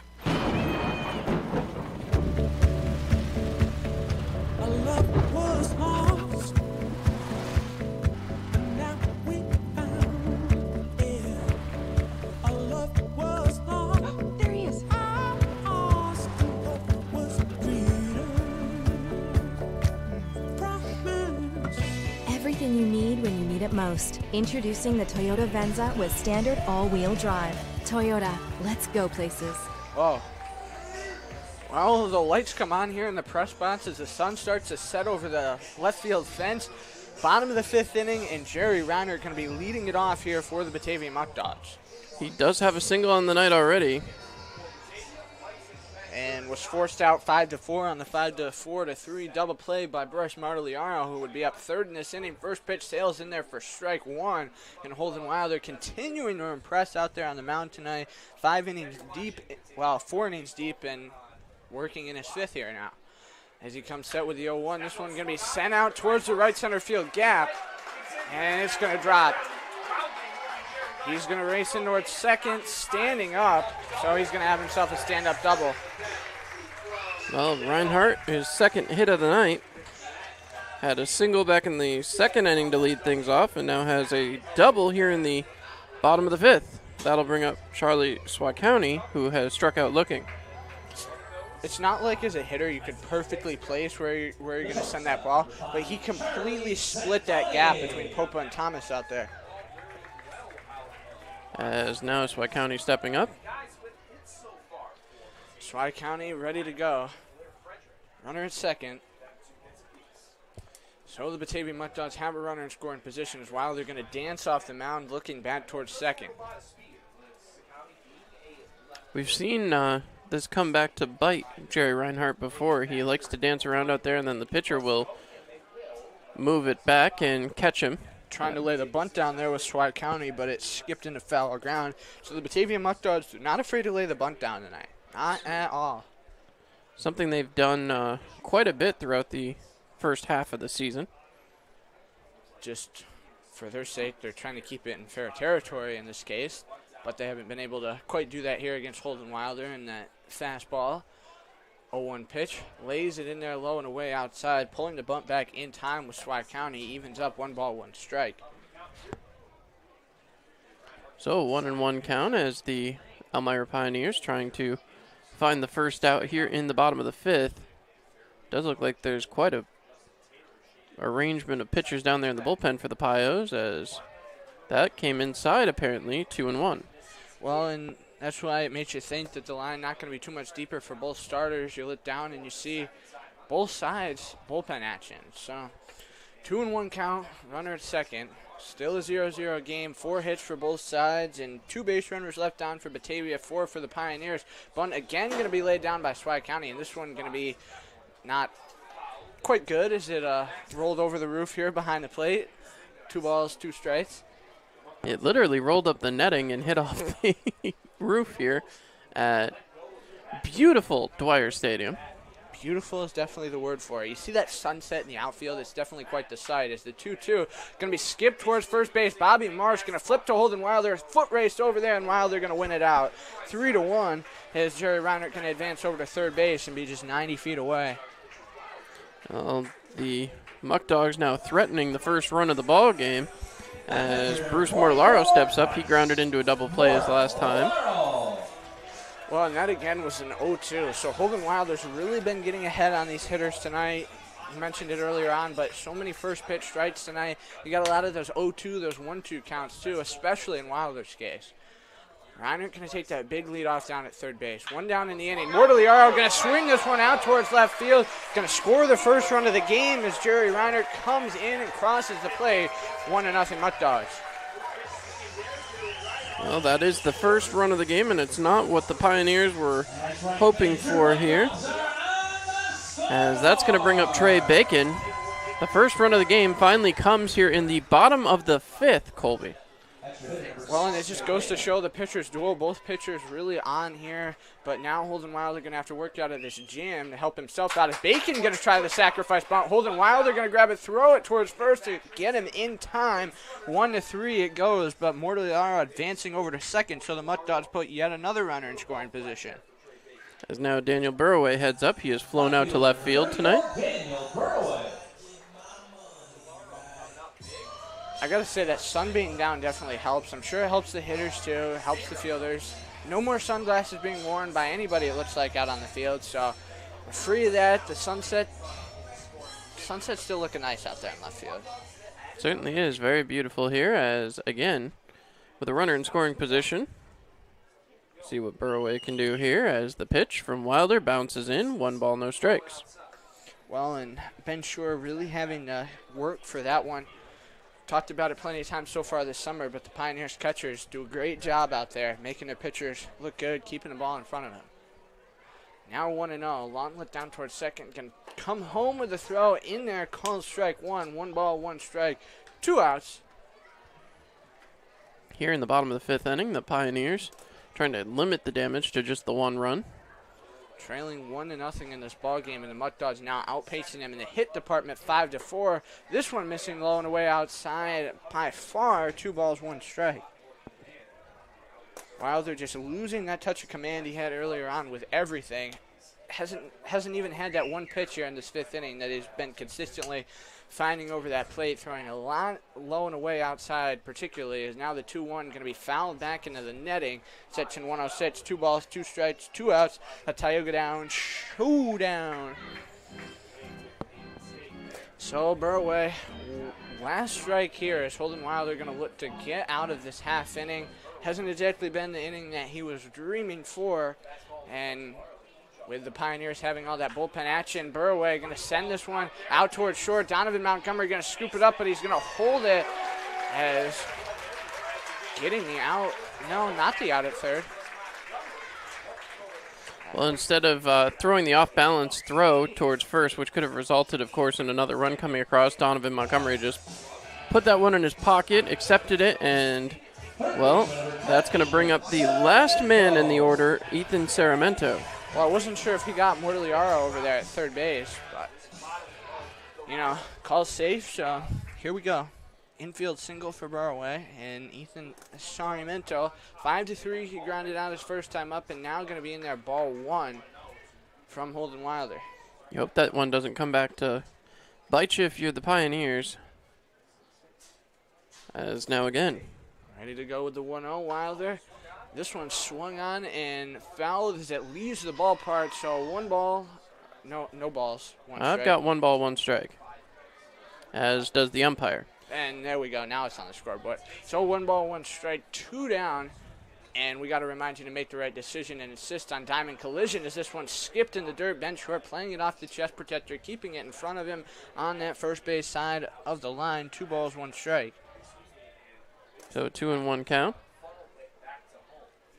Runners at the corners.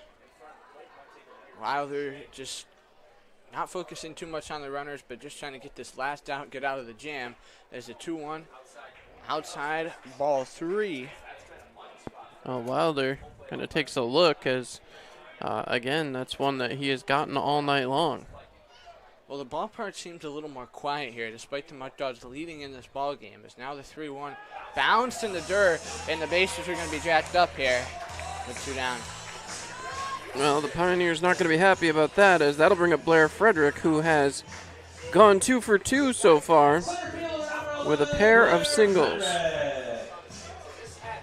So, and he swings from the far side as well, and going to be looking to pull that ball down to right field, get a run in here for the Batavia Mutt Dogs, trying to stretch it out. They lead this game 1-0. RBI coming from Bryce Mortaliano earlier in this inning. He's the man who stands at third base. The one positive here is now the force is on at any base. In there, called strike 1. His Blair Frederick was watching that one all the way, just trying to see out what Holden Wilder is going to be throwing him here. As you have to assume the Pioneers got to be looking around to figure out if they're going to keep pushing things. As this one's 0-1 out towards right field. Coming in on this one, Aaron Thomas, and he's got it in the glove to end the inning. The Batavia Mutt Dogs going to strain the bases loaded, and we head to the top half of inning number 6. The Mutt Dogs on top, 1-0. So, what brings you and Greg to marriage counseling today? Jake from State Farm. My husband calls him all the time. 2, 3 in the morning, it doesn't matter. I see. Greg, is this true? Yeah, Jake saves us tons on our insurance. No matter what time it is, he's always there. Mm-hmm. And how much did he save you? Hundreds. Listen, can I call this Jake from State Farm? You've got to be kidding me. State Farm is there for you anytime, anywhere. Call 1-800-STATE-FARM or click today. Get to a better state. State Farm.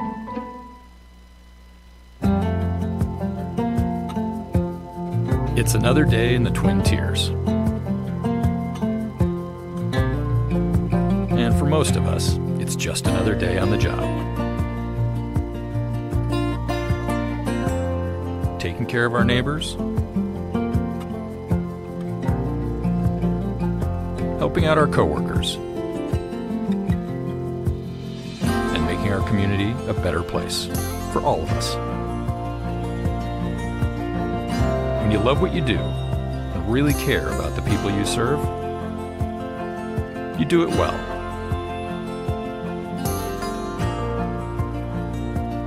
It's not for the glory, some big award, or even a pat on the back. It's just knowing that we can count on each other. That's reward enough. Arnett Health. It's what we do. The game continues rolling right along, and we head to the top of inning number 6. It's going to be 10-1-2 for the Elmira Pioneers, and it looks like Tyler Prospero going to be back out at least to start this inning off for the Batavia Mutt Dogs. Well, and not too surprising, he hasn't allowed much of anything for the Pioneers so far, as the Pioneers unable to put anything across the plate. They have managed to put up 4 hits, as bless you, Colby. Thank you. 4 hits haven't really resulted in anything. We'll see if Aaron Thomas can get back on the positive side of things right now. Just the strikeout on his ledger.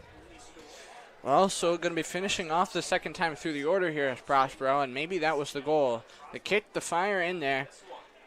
Ball 1.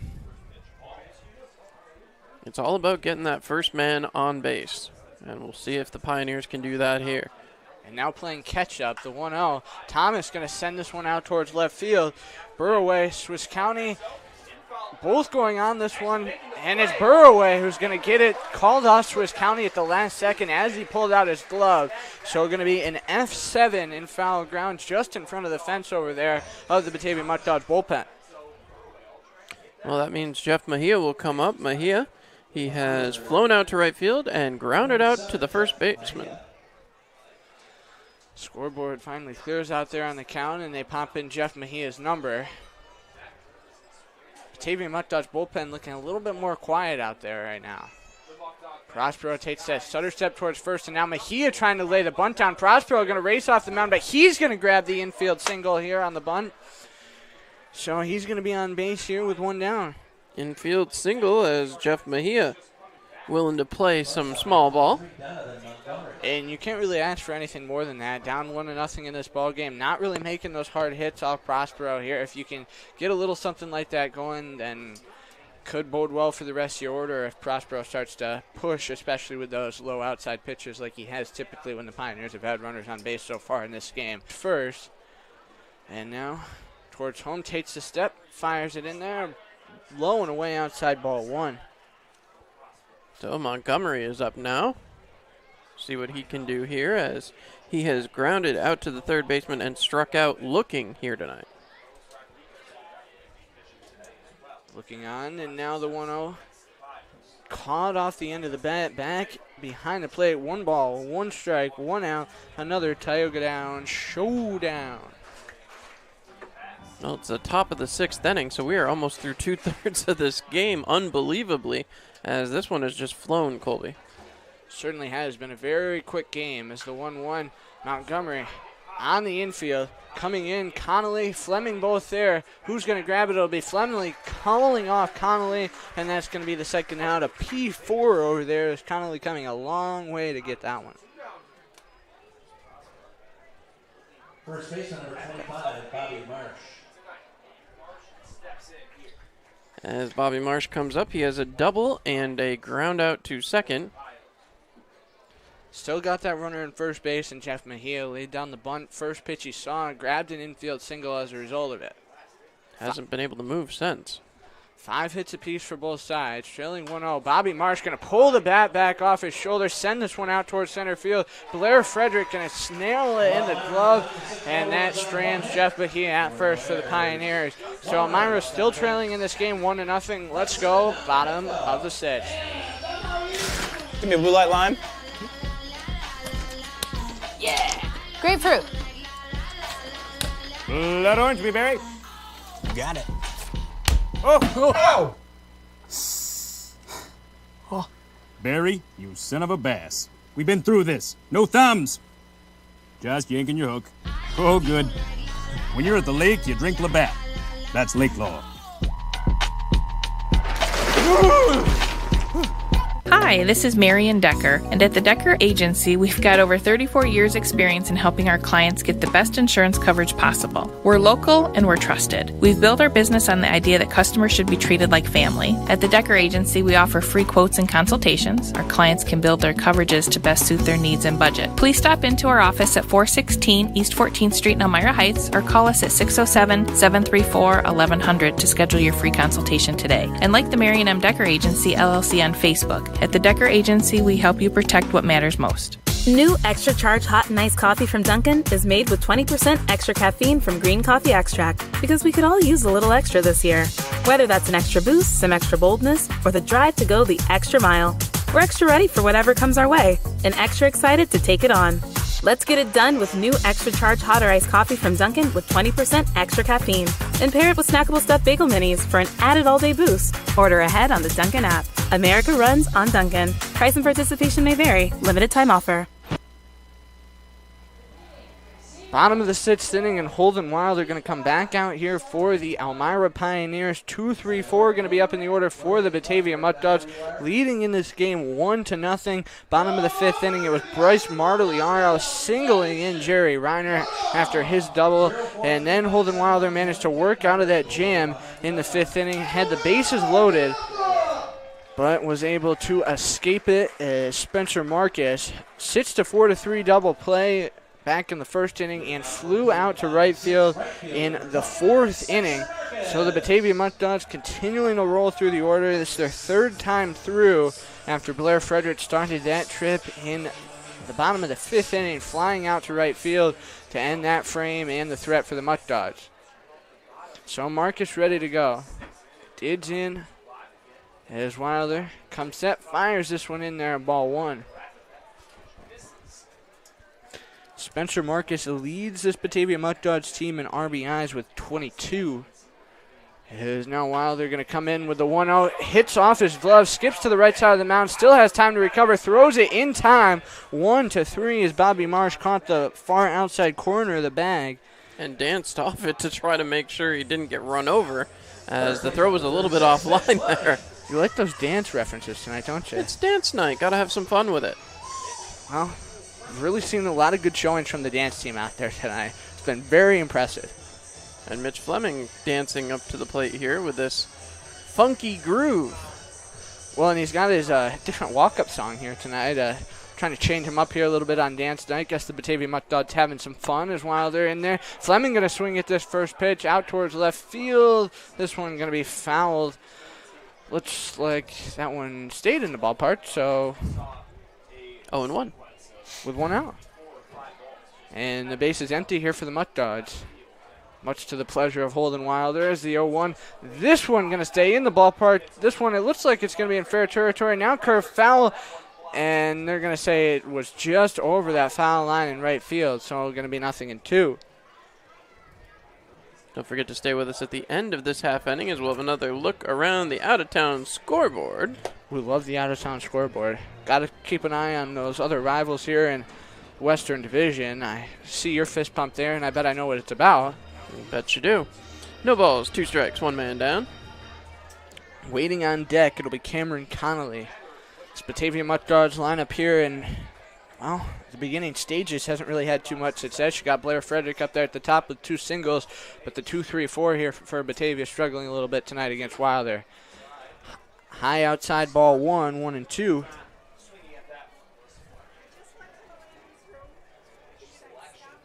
As 1-2 the count. 1 down, and now Holden Wilder. This one going to be skipped in the dirt, or way up into the netting. 2 balls, 2 strikes. 2-2 count. 1 man out. I hurt myself a little bit more than I wanted to on that. Don't do that, Colby. This is not a contact sport up here.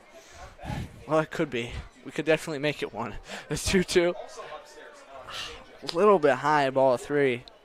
It is full, it is juiced, it is jacked. And it is time for another payoff pitch. Despite the in-house scoreboard that doesn't believe it is. 3-2 pitch. In there, ball. No. Strike 3.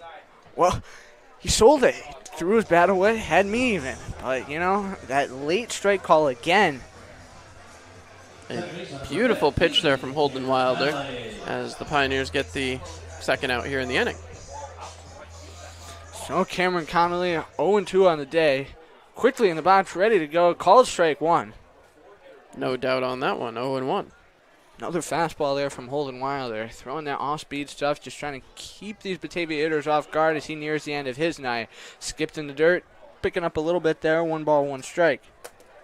Oh, 1-1 the count as Holden Wilder. Again, he doesn't expend a whole lot of energy out of this windup. As the 1-1 going to come in there and be smoked out towards left field. Playing it off the one-hop, Jeff Mejia. Turning first, Cameron Connolly. He's got himself a single. 7th hit of the night for the Batavia Muckdogs. And that's going to bring up Jerry Reinhardt, who started off the last half inning for the Batavia Muckdogs. He did that with an impressive double, and he's the only run to score here tonight. Muckdogs still on top of this game, 1-0, and this is one of those close battles with the Pioneers and the Muckdogs that you were referring to last night when you talked about the intensity of these battles so far this season between these two. Reinhardt going to be in there, called strike 1, no doubt about that. Well, again, first pitch strikes, and you have to imagine he's well over 85%. We don't have that statistic for our records, but that I think he went on that as well, so strike 2. Yeah, the home plate umpire agreeing with you on that one. So now Holden Wilder down to just 1 more strike to get out of this inning yet again. See if he can do it here against the hometown boy, Jerry Reinhardt. We would certainly love to help out his fellow hometowner, Prospero, out on the mound, had some insurance. 0-2, and Reinhardt going to send this one foul up, and it's going to leave the ballpark, so make the right decision and insist on our good friends at Diamond Collision. No balls, 2 strikes, 2 outs. Do it again. Pitch number 4 coming up here to Reinhardt. Cameron Connolly leading off at first base. This one going to be in there and waited for that strike call, but not going to get it. 2 balls, 2 strikes. 1 ball, 2 strikes. 1-2. Well, you know, pitch number 5 going to be the case here. Either way. And they're bounced in the dirt, and now it's going to be 2 balls, 2 strikes. I was getting really excited for that lotto. 2 balls, 2 strikes, 2 outs, a Tioga Downs showdown. Beautiful. Couldn't have said it better myself, Colby. As another chance here for Reinhardt. Still staying alive up there in that box. Off and running. This one going to skip away to the bat stop. Turning second. Trying to go to third. Cameron Connolly. Will there be a play there? Not going to be in time. Cameron Connolly speeding all the way down to third. The throw from Ben Shore down to Lucini, who was covering the front part of that bag. Just couldn't quite be on the money, as the timing was there, but just not quite the speed and the placement. As now that's going to be a 3 ball, 2 strike count. And Wilder going to need the help here. So the count is juiced, the count is jacked, the count is full, and another payoff pitch going to come up here. After trailing 0-2 in the count, Holden Wilder inside, high, ball 4. So another free pass issued this time, as that's going to bring up Charlie Swicounty, who has struck out and grounded out first baseman to the pitcher. A little bit interesting not to see a visit here from Ben Shore, a trip out of the dugout, but I think they're going to trust in Holden Wilder here on this leash with runners at the corners and 2 outs. Just needs 1 more. Tri-County going to swing at the first pitch. He sees out towards left field. Jeff Mejia racing over, and he's got to play, and that's going to end the frame. The Batavia Mutt Dogs going to strand a pair, still lead this game 1-0, and we're going to now take a look at the out-of-town scoreboard before we head to the 7th. So the Jamestown Tarps got to Niagara Power 5-5 in the top of the 9th inning. So an intense battle up there. Amsterdam Mohawks and Socrates Stallions. It's 4-0. Mohawks, Oneonta and Utica not started on point streak, but the Albany Dutchmen and Glens Falls Dragons 4-4, top of the 6th. Newark leading Geneva by a 5-0 score, much to the pleasure of the Elmira Pioneers. And now we're going to step aside. When we come back, it'll be time for the 7th inning. So, what brings you and Greg to marriage counseling today? Jake from State Farm. My husband calls him all the time. 2, 3 in the morning, it doesn't matter. I see. Greg, is this true? Yeah, Jake saves us tons on our insurance. No matter what time it is, he's always there. Mm-hmm. And how much did he save you? Hundreds. Listen, can I call this Jake from State Farm? You've got to be kidding me. State Farm is there for you anytime, anywhere. Call 1-800-STATE-FARM or click today. Get to a better state. State Farm. All right, and with that, the Pioneers will take another look at Tyler Prospero, who's been very effective through 6 full. Now we go into the top of the 7th. It's going to be Shore, Popa, Lucini. 2 out of those 3 have had base hits tonight. Dom Popa, the lone exception to that rule right now, Colby. Well, and hopefully Dom Popa can be the man to get his bat started here in the 7th inning. The Pioneers surely need that spark. Well, you'd love to see Ben Shore started off hot here. So far tonight, he's flown out to left and he's singled. As Ben Shore stepping up. Certainly missing his teammate who was taking hacks in front of him back in the early part of this season, Cam Hill. Hill has returned back, and he'll be back at Auburn in the fall. The pitch taken for a ball, 1-0. Well, and that was really a bummer. But it's the story of the summer. You got those pitchers, once they reach their match innings, if the college going to allot them or reach that number of at-bats, it's time for them to return. Now that's chopped foul. 1 ball, 1 strike. So 1-1 right now to the catcher, Ben Shore. As, again, he is looking to get something started. They have an 0-2 count. I don't know. The scoreboard tonight has been interesting, to say the least. 1 ball, 1 strike. As the pitch is taken for a ball, 2-1. 2 balls, 1 strike. They've got it reversed out there on the scoreboard as there it is. Well, the umpire holding it up at 2-1. As again, the wind and the pitch. Cut on this will be popped up and right back behind the plate. Mortellaro can't make the catch. And so now it's a 2-2 count. 2 balls, 2 strikes. 2-2 count. They score an error on that? Apparently. So sure, why not? Not quite sure. I would go with an error. So 2 balls, 2 strikes, like the umpire keeps showing. As again, the pitch cut on and drilled out here to center field. It's not important, as that will be a fly out for the first out here. They do award the first error of the game to Mortellaro as he misplayed that one. That'll bring up Dom Popa. So Popa, who has grounded out to the shortstop and flown out to center field so far, he'll be looking to make contact here. As again, a long look. Popa getting set. The wind, the pitch. The bunt is laid down, and that will get foul. So no balls, 1 strike. As the Pioneers, again, trying to find creative ways to get something started here. And it's been a little rough for them tonight, but a late inning, a late inning comeback did work its way out last night. So perhaps banking on a similar situation here tonight, Colby. Well, you don't really want to bank on that ever. Well, right now you kind of have to, as they're down by a run here in the top of the 7th. Long look here as Popa swings on that one and puts it out towards left center. Left fielder ranging over, and he will make the grab. So 2 quick outs now here in the top of the 7th. I gotta say, I know we're pro Pioneers here, but Prospero's been good out there. He certainly has. Don't get me wrong. Tyler Prospero has been impressive in just his 2nd start of the season. As now Lucini, who has also been impressive, he has singled twice so far here. As that one is on the inside corner. Lucini kind of shouldered his way away from that, but it did cut over the inside corner. Long look in the pitch. Cut on and fouled away. 0-2. So Prospero just 1 strike away from getting out of this frame. And the scoreboard is right out there this time. 0-2 with 2 outs. That's helpful when they keep, what's the word I'm looking for? I guess paying attention.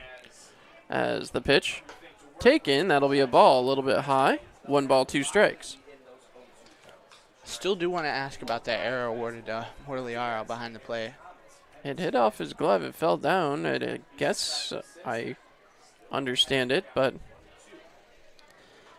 1 ball, 2 strike count. The pitch is cut on and drilled out here towards left field again as the left fielder ranging over, and that will get out of play. So 1 ball, 2 strikes one more time. Just see what kind of pitch Prospero is going to go here. It seems like that high fastball low and away outside has been his go-to pitch in these 2-strike situations. As Alex Lucini trying to keep his streak of singles alive. He's 2 for 2 on the night. You know he'd love to find a place to deposit a baseball here. The pitch taken a little high again. 2 balls, 2 strikes, 2 outs. Another Tioga Down showdown. Love that uptick there in the showdown. You always do. Special. I try, Colby. As again, long look here. Lucini looking for his pitch. Thinks that's it, and it goes up the middle, so Lucini 3 for 3 on the day. That is a heck of a day so far for Alex Lucini, and that's going to bring up South Trimble. Well, that was insane, that bounce that ball took off the mound. I mean, yeah, the ball typically skips off the dirt if you pound it in like you did there, but it was just insane how that one skipped up so high in the air and going out there towards center field. Well, it got in the right place as Lucini takes his lead off at first, and now we'll see what Trimble is doing here. The pitch taken right down the middle, 0-1. Right down the gut is, I think, what the kids say now. As we'll see what Trimble can do here. Pioneers have been very effective 2-out hitters in the last little while as the pitch comes in, and again, that one down the middle. No balls, 2 strikes. 2 outs as the Pioneers into out-counting territory now. They're down to their final 7. Only trailing by a run, so it's not dire as of the moment, but time is slowly fizzling away as that's a ball. 1 ball, 2 strikes. Well, and they always say, or at least the smart people do, that time is of the essence. So, it definitely plays a part in a baseball game too. Certainly does, and we'll see if South Trimble can get this one going. 1 ball, 2 strikes. The sky is still a little bit pink out there in right field as the pitch is cut on and missed, and that will be a strikeout for Prospero. He is still riding high, and he's screaming as he comes off the mound, giving it to the Pioneers. As that is an interesting look, but again, 1-0 Batavia as we head for the bottom of the 7th. It looks like Andrew Drum going to make some changes. He stops to talk with the official. We'll be back, and hopefully we'll have some information for you. Get up and stretch. It's the 7th inning here from Dwyer Stadium. This is Marion Decker, and at the Decker Agency, we've got over 34 years experience in helping our clients get the best insurance coverage possible. We're local and we're trusted. We've built our business on the idea that customers should be treated like family. At the Decker Agency, we offer free quotes and consultations. Our clients can build their coverages to best suit their needs and budget. Please stop into our office at 416 East 14th Street in Elmira Heights or call us at 607-734-1100 to schedule your free consultation today. And like the Marion M. Decker Agency, LLC on Facebook. At the Decker Agency, we help you protect what matters most. New extra charge hot and iced coffee from Dunkin' is made with 20% extra caffeine from green coffee extract because we could all use a little extra this year. Whether that's an extra boost, some extra boldness, or the drive to go the extra mile, we're extra ready for whatever comes our way and extra excited to take it on. Let's get it done with new extra charge hot or iced coffee from Dunkin' with 20% extra caffeine. And pair it with snackable stuffed bagel minis for an added all-day boost. Order ahead on the Dunkin' app. America runs on Dunkin'. Price and participation may vary. Limited time offer.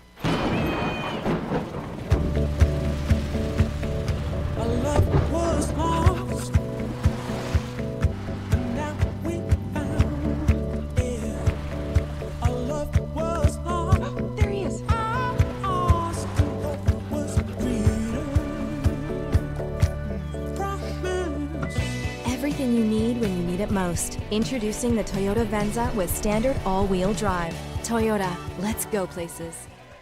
All right, well, a new pitcher for the Elmira Pioneers as Andrew LaCour comes in. He'll be wearing number 10 tonight, so a slightly different number variant for him as he apparently had some jersey issues back in Elmira. I believe he'll be back to his regular number when we arrive back tonight. However, he has a 6.0 ERA, has appeared in just 2 games, has 2 saves, 3 innings pitched, 3 hits, 2 runs. Both of them earned 3 bases on balls and 5 long strikeouts as the Elmira Pioneers getting set here in the bottom of the 7th inning as the Elmira Pioneers trying to get things going and trying to keep this right where it is. They would absolutely love a 1-2-3 inning again. As again, another chance as Colby returns to the broadcast. Andrew LaCour. Oh yeah, Andrew LaCour. He hasn't worked in a while. June 17th, the last time he was out there, struck out the side against the Jamestown Tarps bench. That was the night the Elmira Pioneers took sole possession of first place and lost it 2 days later. And since it's been a struggle. It certainly has. As now Bryce Mortellaro comes up. I believe Colby was talking with the official score. Did you get your explanation there, Colby? I did. Told me that that error on Mortellaro should have been an out, so that's why he went error on that. As now LaCour trying to get ready. Mortellaro apparently uncomfortable as he readjusts his batting helmet. Those hard hats, I'll tell you, they can be uncomfortable. As LaCour makes his entrance to this ball game. So we'll see what LaCour can do here. Long look, and the pitch is cut on and missed, 0-1. You ever think about a guy like Bob the Builder then? I don't even know who that is, Colby. Well, no balls, 1 strike. As again, long look here from LaCour. The pitch, outside, 1 ball, 1 strike. Yeah, Bob the Builder, he's one of those guys. No, he's a guy from a cartoon. He wore that hard hat. He walked around with the tool belt, and you said hard hats were uncomfortable, so I wonder if Bob the Builder ever kind of felt that, you know? Not my area, as that one's cut on and fouled away. That'll get way out of play, and that means we need to remind you to make the right decision. Insist on our good friends at Diamond Collision. And the Bud Spray Company. I got them in the bag, but haven't quite broken them out as of yet. Long look here from LaCour. 1 ball, 2 strikes. The pitch to Mortellaro is fouled away, and once again will get out of play. So another reminder to visit our friends at Diamond Collision in case of any of your auto glass needs. And again, hopefully that one stayed away from the bus. So Pioneers down to their final 6 defensive outs, or offensive outs, excuse me, as that one's fouled away. So 1 and 2 again. Well, I got to say, talking about the bud spray, that last game I worked before I went on vacation, went into Damascus Field without any bud bites, came out with, I don't know, probably a dozen bud bites on each leg because I wasn't as smart to throw bud spray in on my legs before the game started. So make sure if you're ever going to go catch a Oneon Outlaws game at Damascus Field, you bring your bud spray with you. As again, the wind and the pitch from LaCour is high and outside, 2 and 2. So Mortellaro has stayed alive with a couple of foul balls, and LaCour needs to find a way to put him away and get to Trey Bacon. A long look. The wind and the pitch. Cut on and drilled out here towards left. That one is caught, run down. A beautiful play by Jeff Mejia as he ran that one down and came up with the out. I guess you'd call it a fly ball to the left fielder, but that does not really speak to the gem that Jeff Mejia just ran down. Well, it was almost kind of like Superman-esque, you know? You put a cape on Jeff Mejia there, and it could have just seen it on. I used to be in the comics when I was little, and Jeff Mejia just had that whole pose, the whole Superman-esque going for him out there. Well, there you go. As Trey Bacon comes up, he takes that one inside. 1 ball, no strikes. Were you ever in a comic, Sean? You just seem like the comic kind of guy. I was not, actually. I did watch the Superman movies, which were fun before they got bad. As the pitch is fouled back. 1 ball, 1 strike, 1 out. It's a Tioga Down showdown. 1 and 1. 1 man out. And again, we're just past the 9 o'clock hour. This game has flown. As yet again, here in the bottom of the 7th inning, Pioneers hoping for a quick inning here. As Andrew LaCour going to work. That one over the heart of the plate. That one had some sweeping action on it. As 1 ball, 2 strikes. Hard to get a read on that for Trey Bacon. Bacon, who came into the game last night as a pitcher. As again, that one just a little low. 2 balls, 2 strikes. Well, they're not getting those low calls off that lower part of the box. They were getting it early on, and just for whatever reason about the mid part of this game, that stopped being called as this pitch is swung on and missed, and that is a huge strikeout there for Andrew LaCour. His 2nd out here in the inning as Daniel Burraway makes his way up to the plate. Muck Dogs hoping after this to only have to come up 1 more time and get out of this one in the top of the 9th. Pioneers hoping to find some reasonable level of offense and get that 1 run back. It has been an interesting evening, and only 1 run has come across here as LaCour getting set. The pitch to Burraway. Taken a little bit low, 1 ball, no strikes. So again, the Pioneers looking for offense. You wonder what Andrew Drum will be looking for here. You certainly don't want to drop this rubber match to the Batavia Muck Dogs here tonight. The pitch is low, 2 balls, no strikes. Well, in just 3 meetings left between these 2 teams this season. Very hard to believe considering you saw those 16 games on the schedule prior to the start of the season, and these matchups have just zipped by. Well, the summer months certainly do seem to turn a little bit quicker, don't they? As the pitch, cut on and missed. So 2 balls, 1 strike now. Not sure what that pitch was from LaCour, but certainly seemed to be effective. Fastball. That was definitely a fastball. It dropped a little bit there, too, so unless it was a sweeping fastball. Not really sure what you saw there, as that one was a fastball, and that's right down the middle. 2 ball, 2 strike, 2 outs. Another Tioga Down showdown. I really like the pen throw there. Yeah, it works. Good. As again, 2 ball, 2 strike, 2 out. LaCour looking to put the exclamation point on this inning. Fouled away, as just staying alive was Burraway. couldn't quite get that exclamation point like you do when you have that Tioga Down showdown. You get so excited for those Tioga Down showdown. They're fun, aren't they? As yet again, LaCour trying to get out of this inning. Looking for one final strike. As he waits.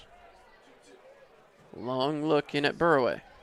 The pitch from LaCour goes high and outside, so the count is full. It is juiced. It is jacked. And we're going to get a payoff pitch. It's going to be good. It's going to be good. As yet again, 3-2 count. Here it comes. The wind and the pitch. Fouled off yet again, and that will get out of play and out of the stadium. We remind you again to make the right decision. Insist on diamond collision. There are buds. They certainly are. As another chance here for LaCour. Getting back and getting set. The look and the pitch. That one bounces away. Ball 4. So not what LaCour wanted to do there, but still 2 outs. Now a runner stands on first base. And that will bring up Ethan Saramento. Saramento grounded out to the third baseman and walked himself. Well, and just a reminder, the Pioneers right back on the road tomorrow, going to be facing the Geneva Red Wings in the second matchup of this big 2 games in 2 days for that whole second, third, fourth place spots in the Western Division, as hard as it is to believe, so closely bunched. Everybody right there. As the pitch from LaCour. That is swung on according to the home plate umpire, 0-1. So, another chance to get out of this inning in the bottom portion of the order for the Batavia Muck Dogs. A long look here as lefty versus righty. That's inside. 1 ball, 1 strike. As LaCour again steps back in, taking a long look. Not much of a lead over there for Daniel Burroway. Certainly not known normally for stealing a base, but everybody could be a danger this late in the game. The pitch from LaCour is outside. 2 balls, 1 strike. Well, and the thing about those Jamestown Tarps guys leading this division as well, you look at the record up there, 21-8. You've seen them against these Pioneers team. They've had some really bad days against the Pioneers. Certainly have, and you hope the Pioneers can carry that on when they have a doubleheader against the Tarp Skunks later this month. 3-1 as Andrew LaCour trying to find the zone again. He's had a little bit of trouble here after getting a fly out to the left fielder and then a strikeout. A long settle here for LaCour. The pitch, high, ball 4. So back-to-back walks with 2 men out, and now there's a runner in scoring position and the top of the order coming up.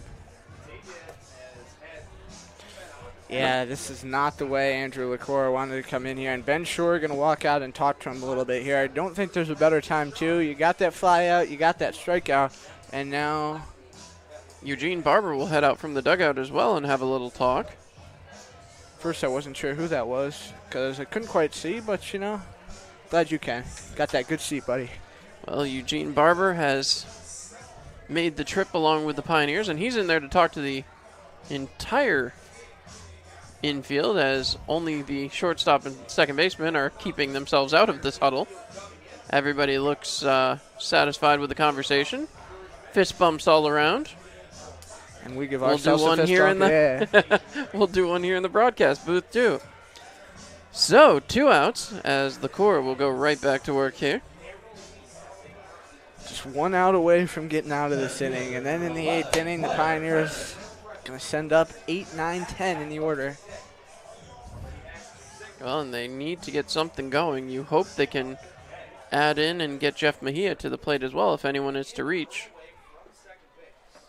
So now, LaCour has walked himself into a little bit of trouble here. The pitch. That is... Yes, that's a strike. So they check it out with the fielding umpire, and I had no doubt on that one, but the home plate umpire needed the check. No balls, 1 strike, 2 outs. Just wanted to make sure the bat didn't come around too far, I guess. And it did, so no balls, 1 strike. as Frederick. Again, he's singled twice and flown out to right field on the evening. The pitch fouled away, 0-2. So, LaCour back up 0-2 again. He needs one more strike to get out of this bottom of the 7th. As the Pioneers would love to get back up to the batter's box as they sit here in the bottom of the 7th inning, trailing just 1-0. The hits are just about even. An error on the Batavia side as that one bounces in, 1 ball, 2 strikes. So you hear from Coach Andrew Drum in the pregame show he wanted to see a lot more of the pitchers attacking. We've seen a lot here tonight, but once he gets up 0-2, LaCour has had some issues with attacking. He gets set, the wind, and the pitch. Cut on and missed, and that'll be strike 3. So he walks 2, and that means those 2 will be stranded. But LaCour manages to fight his way out of the inning. 2 strikeouts and a fly out to do it.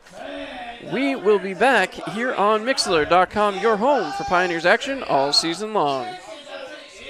So, what brings you and Greg to marriage counseling today? Jake from State Farm. My husband calls him all the time. 2, 3 in the morning, it doesn't matter. I see. Greg, is this true? Yeah, Jake saves us tons on our insurance. No matter what time it is, he's always there. Mm-hmm. And how much did he save you? Hundreds. Listen, can I call this Jake from State Farm? You've got to be kidding me. State Farm is there for you anytime, anywhere. Call 1-800-STATE-FARM or click today. Get to a better state. State Farm.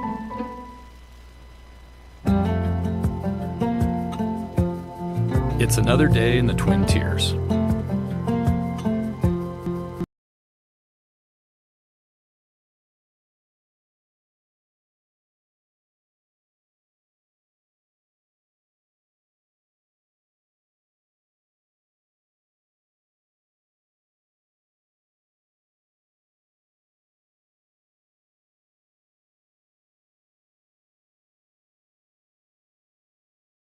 He's looking to keep this alive for the Batavia Mutt Dogs as he fires one in there, ball 2. Justin Taylor just watching those 2 zip by, couldn't quite get those to break back over the plate, and now Taylor going to pull the bat off the shoulder, step back in there, ready to go. Elmira still looking for some offense, trailing just 1-0 in this game, and now Prospero going to take that stutter step towards first, throw home. Taylor popped this one up on the infield. Connolly, Swiss County back on this one. Swiss County going to give way, though, to Blair Frederick, and it's going to be a F8 to start off this top of the 8th inning. And I do want to apologize here to everybody as we are back live on YouTube and Mixlr.com. Certainly had some equipment issues there, but we are back live, and we want to thank you again as you get the look. As now, it looks like that may be the end of the day. So 7.1 innings pitched will end the day for Tyler Prospero. We'll see if the bullpen can help him out as the Pioneers will be looking for some offense against the bullpen. We'll step aside, take a quick break, and be right back here from Dwyer Stadium.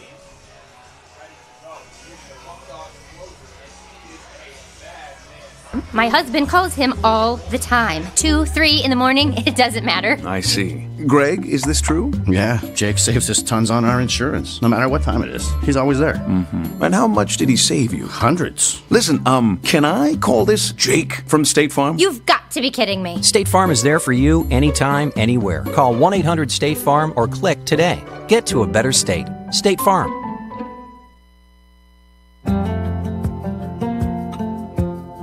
It's another day in the Twin Tiers. And for most of us, it's just another day on the job.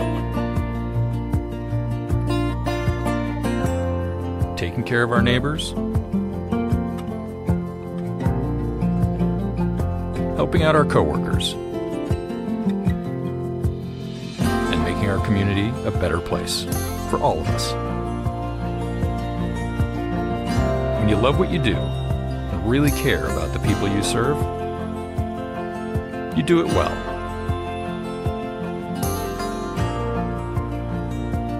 It's not for the glory, some big award, or even a pat on the back. It's just knowing that we can count on each other. That's reward enough. Arnett Health. It's what we do.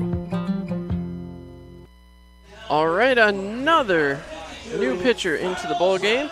Just our second of the evening as Carlos Rodriguez makes his way in.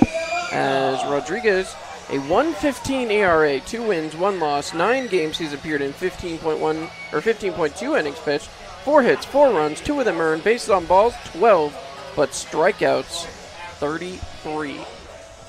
Guy who's got a lot of stuff that can get you out. Very what's the word I'm looking for here? Electric, very smooth, snazzy. I don't even know. He needs 5 outs right now, so he's whatever you want to call him. But I'll tell you what, the Pioneers going to be looking to get on him quickly, and they're going to do it with the man coming up, and that is going to be Peter Theodorelis, who so far has grounded out to the pitcher, grounded out to the second baseman. So hopefully he can find a way to attack Rodriguez here on the mound. Well, and he's got 2 wins so far this season. Both have come against Elmira. Both have been 5 outs. As hopefully the Pioneers can come away with a big W here tonight, trailing just 1-0 right now. Rodriguez winds, delivers, high, 1 ball, no strikes. So it's 1-0, 1 man down. A long look here.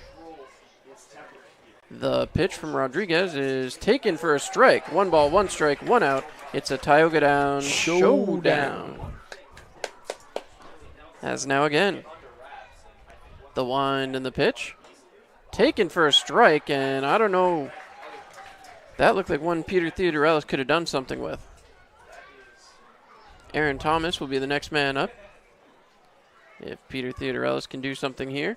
Second baseman bounding over there towards the center of the diamond, as that's 2-2, a little bit high. Just holding off on that one. Didn't quite see it the way he saw that called strike 2. So 2 balls, 2 strikes, 1 man down. The pitch. Taken as that's. Apparently that is a strikeout. So Theodorelis did not agree, but that's going to bring up Aaron Thomas. So the Pioneers going to need some help here from the last man in the order. Thomas, they'll be looking for him to get a hit here. Jeff Mejia is on deck. The wind and the pitch. High and inside, 1 ball, no strikes. As again, little look as Rodriguez tries to get set. He's looking for the second out of the night for him, as that's down and low, 2 balls, no strikes. So a 2-0 count, as we'll see what Thomas can do here. Looking for something positive.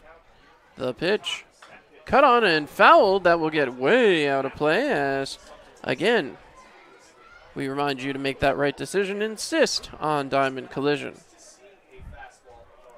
As now, Thomas gets set. Again, the strikeout and the fly out to left field. The pitch. Inside, 3-1. So 3 balls, 1 strike. As Thomas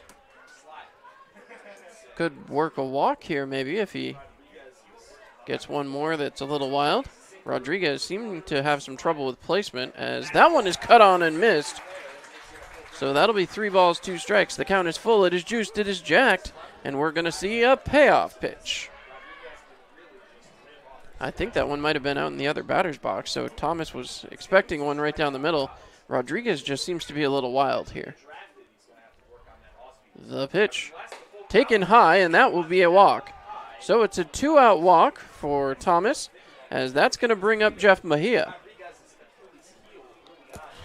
So Mejia does have an infield single. That came back in the 6th. As now we'll see what Mejia can do. He's a left-handed batter again, just like Theodorelis. So, again, lefty on righty, as Thomas has his lead over there at first base. Rodriguez gets set. He winds and delivers. That one a tad bit inside. 1 ball, no strikes. Well, and you went through the numbers on Rodriguez, John. not a guy who walks a lot of batters, so the fact that he's walked Aaron Thomas like that, it just shows, like you said, his command not quite there right now. The throw over to first is safe. Thought he got him. The booth certainly did. We heard that one from down on the right-hand side of the booth. So, against right-handers, just for the record, trying to get set. The pitch. Cut on and drilled right back towards us. 1 ball, 1 strike. I'm awake. Saw that. As now, again, Mejia versus right-handers. 421 on the season. 8 for 19. Couple of doubles, and, well, this would not be a bad time to find one of those. Long look here. The throw over to first again, and again not in time. As Thomas not able to get much of a jump. As now some conversation coming with the pitcher and the catcher. So Mortellaro heads out to talk with Rodriguez. Jeff Mejia having a conversation with the umpire. Conversations all around. John, how you doing? Doing fine. How are you, Colby? I'm good. Beautiful night here. It is. Certainly is. We'll give you a topic, folks. Discuss. Lima beans are neither lima nor a bean. Discuss amongst yourselves. All right. Well, or do you say potato or do you say potato? Potato, for sure. But that could be a good conversation. I've had a few of those. It could. Well, it looks like we're ready to go again. Rodriguez gets set. The pitch. Mejia cuts on that one, and he's going to foul that one off, and I think he might have broke his bat as he does head back for the dugout. He's going to need new lumber. Do you say blueberry or do you say blueberry? Definitely blueberry there, Colby. That's an odd one. Hadn't heard that one before. It's a whole Halloween thing. You ever had blueberry cereal? Okay. All right. Yeah. 1 ball, 2 strikes, 2 men out. Jeff Mejia looking to extend this inning and get Donovan Montgomery up. Montgomery has been full of clutch hits for the Pioneers,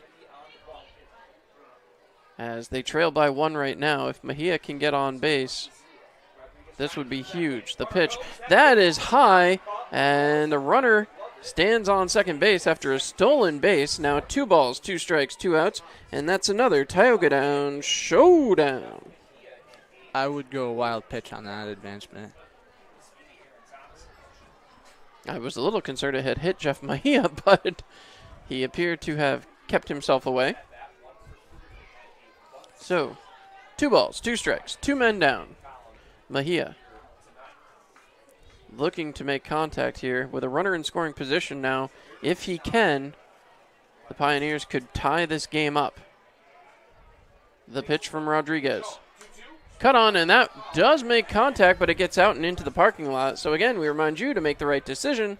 Insist on our good friends, Diamond Collision. Beautiful, Colby, beautiful. As now, once again, 2 balls, 2 strikes, 2 outs. We could make a symphony about these Diamond Collision and Tioga Down showdown. Sure could. As we take a look here. They wait. Rodriguez gets set. The wind and the pitch. Cut on, and this is popped out here towards left field into shallow left field as Burraway going to come over and make the grab. So they're unable to get anything done here in the top of the 8th, as that is going to send us to the bottom half. It looks like LaCour will be coming out again as nobody was working down the pen. Pioneers are going to need to find something in the top of the 9th. We'll be back after this. Give me a blue light lime. Yeah! Grapefruit. Blood orange, blueberry. Got it. Oh! Barry, you son of a bass. We've been through this. No thumbs. Just yanking your hook. Oh, good. When you're at the lake, you drink Labatt. That's lake law. Hi, this is Marion Decker, and at the Decker Agency, we've got over 34 years' experience in helping our clients get the best insurance coverage possible. We're local and we're trusted. We've built our business on the idea that customers should be treated like family. At the Decker Agency, we offer free quotes and consultations. Our clients can build their coverages to best suit their needs and budget. Please stop into our office at 416 East 14th Street in Elmira Heights or call us at 607-734-1100 to schedule your free consultation today. And like the Marion M. Decker Agency, LLC on Facebook. At the Decker Agency, we help you protect what matters most. New extra charge hot and iced coffee from Dunkin' is made with 20% extra caffeine from green coffee extract because we could all use a little extra this year. Whether that's an extra boost, some extra boldness, or the drive to go the extra mile, we're extra ready for whatever comes our way and extra excited to take it on. Let's get it done with new extra charge hot or iced coffee from Dunkin' with 20% extra caffeine. And pair it with snackable stuffed bagel minis for an added all-day boost. Order ahead on the Dunkin' app. America runs on Dunkin'. Price and participation may vary. Limited time offer. All right, and with that, we are back here. LaCour out for a second inning of work. You say Macarena, I say Cupid Shuffle. No. You heard that too, didn't you? No. No? No. John, are you listening to the music here? No. You were even doing the Macarena. Yes. Yeah. It was Macarena. Yeah. But I'm still big into the whole Cupid Shuffle scene. No. As now another shot for LaCour as he faces off with Spencer Marcus. Marcus, who has not reached base tonight, drills that one out to left. Mejia racing over. He's not going to get there, as that will send Marcus to second base. And so to start off the bottom of the eighth, the Muck Dogs have a double. So Mitch Fleming will come up, and Fleming certainly was huge last night. We'll see what he can do here. Pioneers need 3 outs, and they need to get themselves back up to the plate for the top of the ninth. It's been a rough go of it here for the Pioneers offense, but the defense has been stellar all night. Defense has been very sharp. Fleming trying about his 5th different song here tonight. As, well, we'll see what he can do now. Long pitch here from LaCour is a little bit low. 1 ball, no strikes. So 1-0 as LaCour trying to get back. Struggled a little bit on the last half inning as he walked a couple of batters with 2 outs. Check on the runner, the wind and the pitch. Cut on and missed. So 1-1 by Fleming. Well, nobody out, so we're not to our lotto machine yet. Not yet. As Fleming steps right back in. Fleming, Conley, and Reinhardt all now due up with the runner standing on second base. As a long look. Another chance here for LaCour. Nobody down in that Pios bullpen right now. As a look back towards second base, and hustling over was Taylor. As now again. See what the Pioneers can do here tonight. As I said, the early game went very, very quickly. A bit of a pitching duel, Colby, as bunt laid down. LaCour picks it up, throws over to first, and that is a tag out. No, they say safe. I thought, oh, he dropped the ball. That was the problem. As that ball gets away, and this is going to score the run. A poor play by the Pioneers defensively. And now it's a 2-0 lead for the Muck Dogs. Well, they say E, but who are we going to go E? We'll see if there's just one on the play. E1. And it looks like that's all they're going to give. Okay, well, Andrew Drum out here. He wants a discussion with the umpire. And now they do give the second error. They want a discussion with the umpire because the tag came in, I think is what you were talking about there, Colby.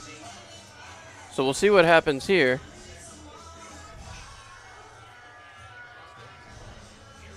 I'm curious what this is going to be discussing. The only thing I can imagine is the tag. No, they do call him safe over there at first, so now it's 2-0. And the Pioneers not going to be happy about that. So reaching on the error is Mitch Fleming. Cameron Conley now comes up. He has singled tonight. Pioneers, after playing error-free ball for 7.5 innings, make 2-on-1 play, and it's a costly 2. The pitch, the bunt is shown, and it is a strike. So no balls, 1 strike. Well, in the way Cameron Connolly shook his head after that one, I don't even know if that was his true intention on that. I don't know, but he certainly showed it. He's trying to drag in this third baseman. As again, the pitch, big swing there, 0-2. So no balls, 2 strikes. As Cameron Conley trying to get going here. As the Elmira Pioneers trailing 2-0. Gave up a run in the 5th, a run in the 8th now. They certainly have some work ahead of them. They need 3 outs. The pitch, fouled away, and that will get out of play. So 0-2, one more time. As LaCour, you know, these are going to be unearned runs, but that is definitely a rough one for him to give up. It's certainly not what the Pios were looking for, too, is down just 1-0 now, suddenly it's double. The pitch is in there for a ball, 1-2. So 1 ball, 2 strikes, as again, the Elmira Pioneers trying to come back here. They're going to have to do it in the 9th inning. As the pitch is cut on and missed, strike 3. So they do get the first out of the inning. So a little bit of positive news there for the Pios. As that's going to bring up Jerry Reinhardt, who has literally reached base every time. A single, a double, and a base on balls.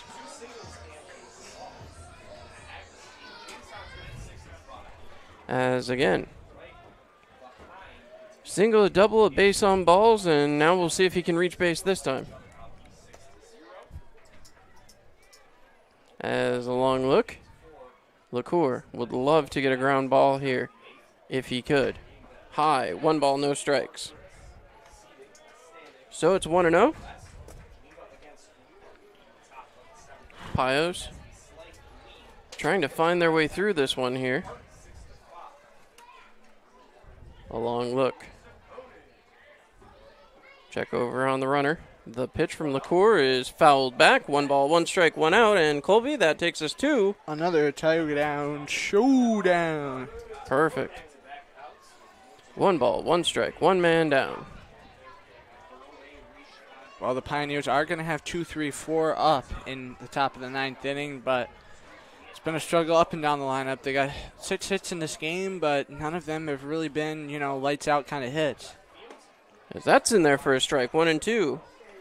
Well, it's not about when, it's about, well, forgive me, it's not about how many, it's about when you get them, and the top of the 9th is going to be imperative. The Pioneers need 2 runs. At least you got the heart of the order coming up. It's going to be Montgomery, Marsh, and Shore. The pitch, bounced in there, 2 balls, 2 strikes. If anyone is to reach, Don Popa will get up in the top of the 9th. Unfortunately, the Pioneers still need 2 outs. Has not been easy to get. A long look. The pitch coming here. Runner is off and going. That one's going to get away. Catcher hustles back.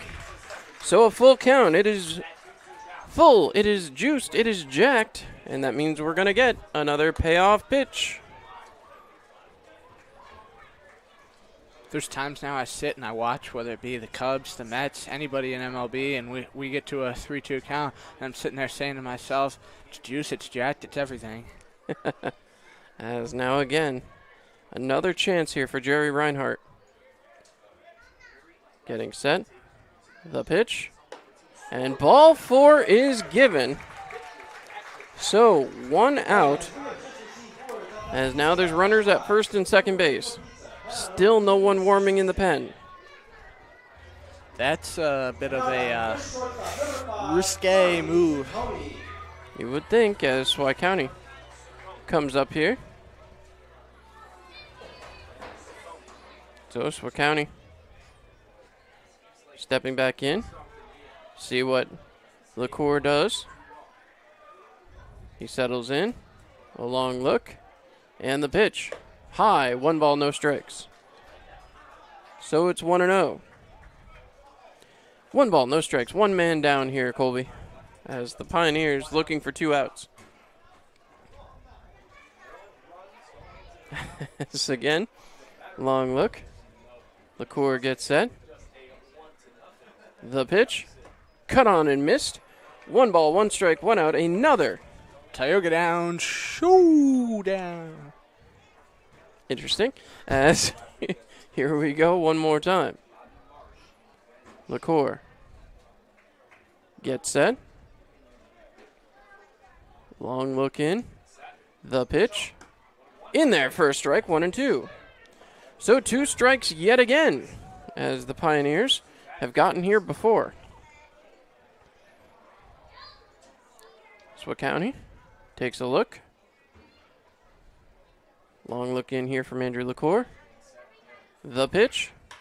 Drilled up the middle. Montgomery knocks it down. Can't control it. And that will put runners on every single base. The bases are loaded.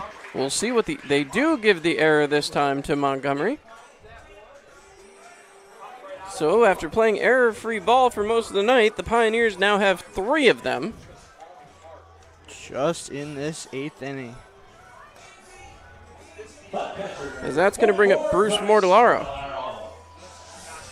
Mortellaro, who is getting set. He has been behind the dish all night. The advantage for the Pioneers here is every base is now a potential out. Still no one working in that pen for the Pios. As the Pioneers trailing by 2 at the moment, hoping to keep it right there. Long look in the pitch from LaCour. Cut on and fouled away. 1 ball, 1 strike, 1 out. It's another Tioga down showdown. Just helping you out there. I appreciate it. Just figured the last 2 didn't go so well, so I'd try to run with that one myself. Didn't go so We're well. superstitious here, Colby, as now the bases are loaded. Okay. The pitch. Popped up. This one should be playable. Coming in. Third baseman drops it. And now they got to touch home plate. No, they're going to call infield fly. Okay. So the infield fly rule in effect. As that will be 2 outs. So how do I write that in my score? I'm just going to put IF. Okay, fair enough. So Trey Bacon comes up. Pioneers very fortunate there as that ball did drop in. As again, LaCour gets set, the pitch. Cut on and missed by Bacon. No balls, 1 strike. As now we see what the Pioneers can do here. 0-1. LaCour gets set. The pitch. They say he did not go, so 1 ball, 1 strike. 2 men out.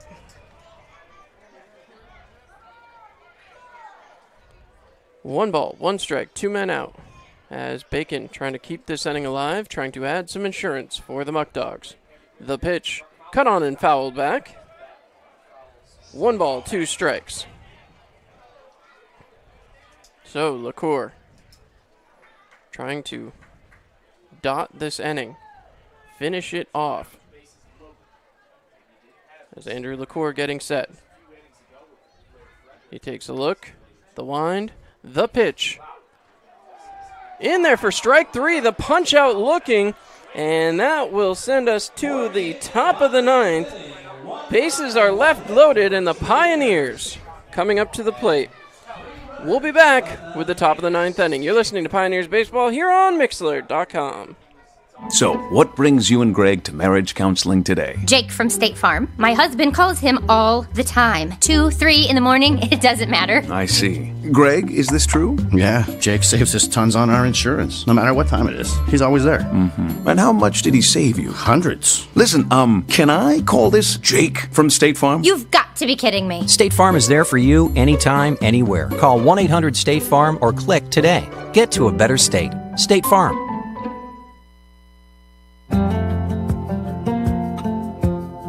It's another day in the Twin Tiers. And for most of us, it's just another day on the job.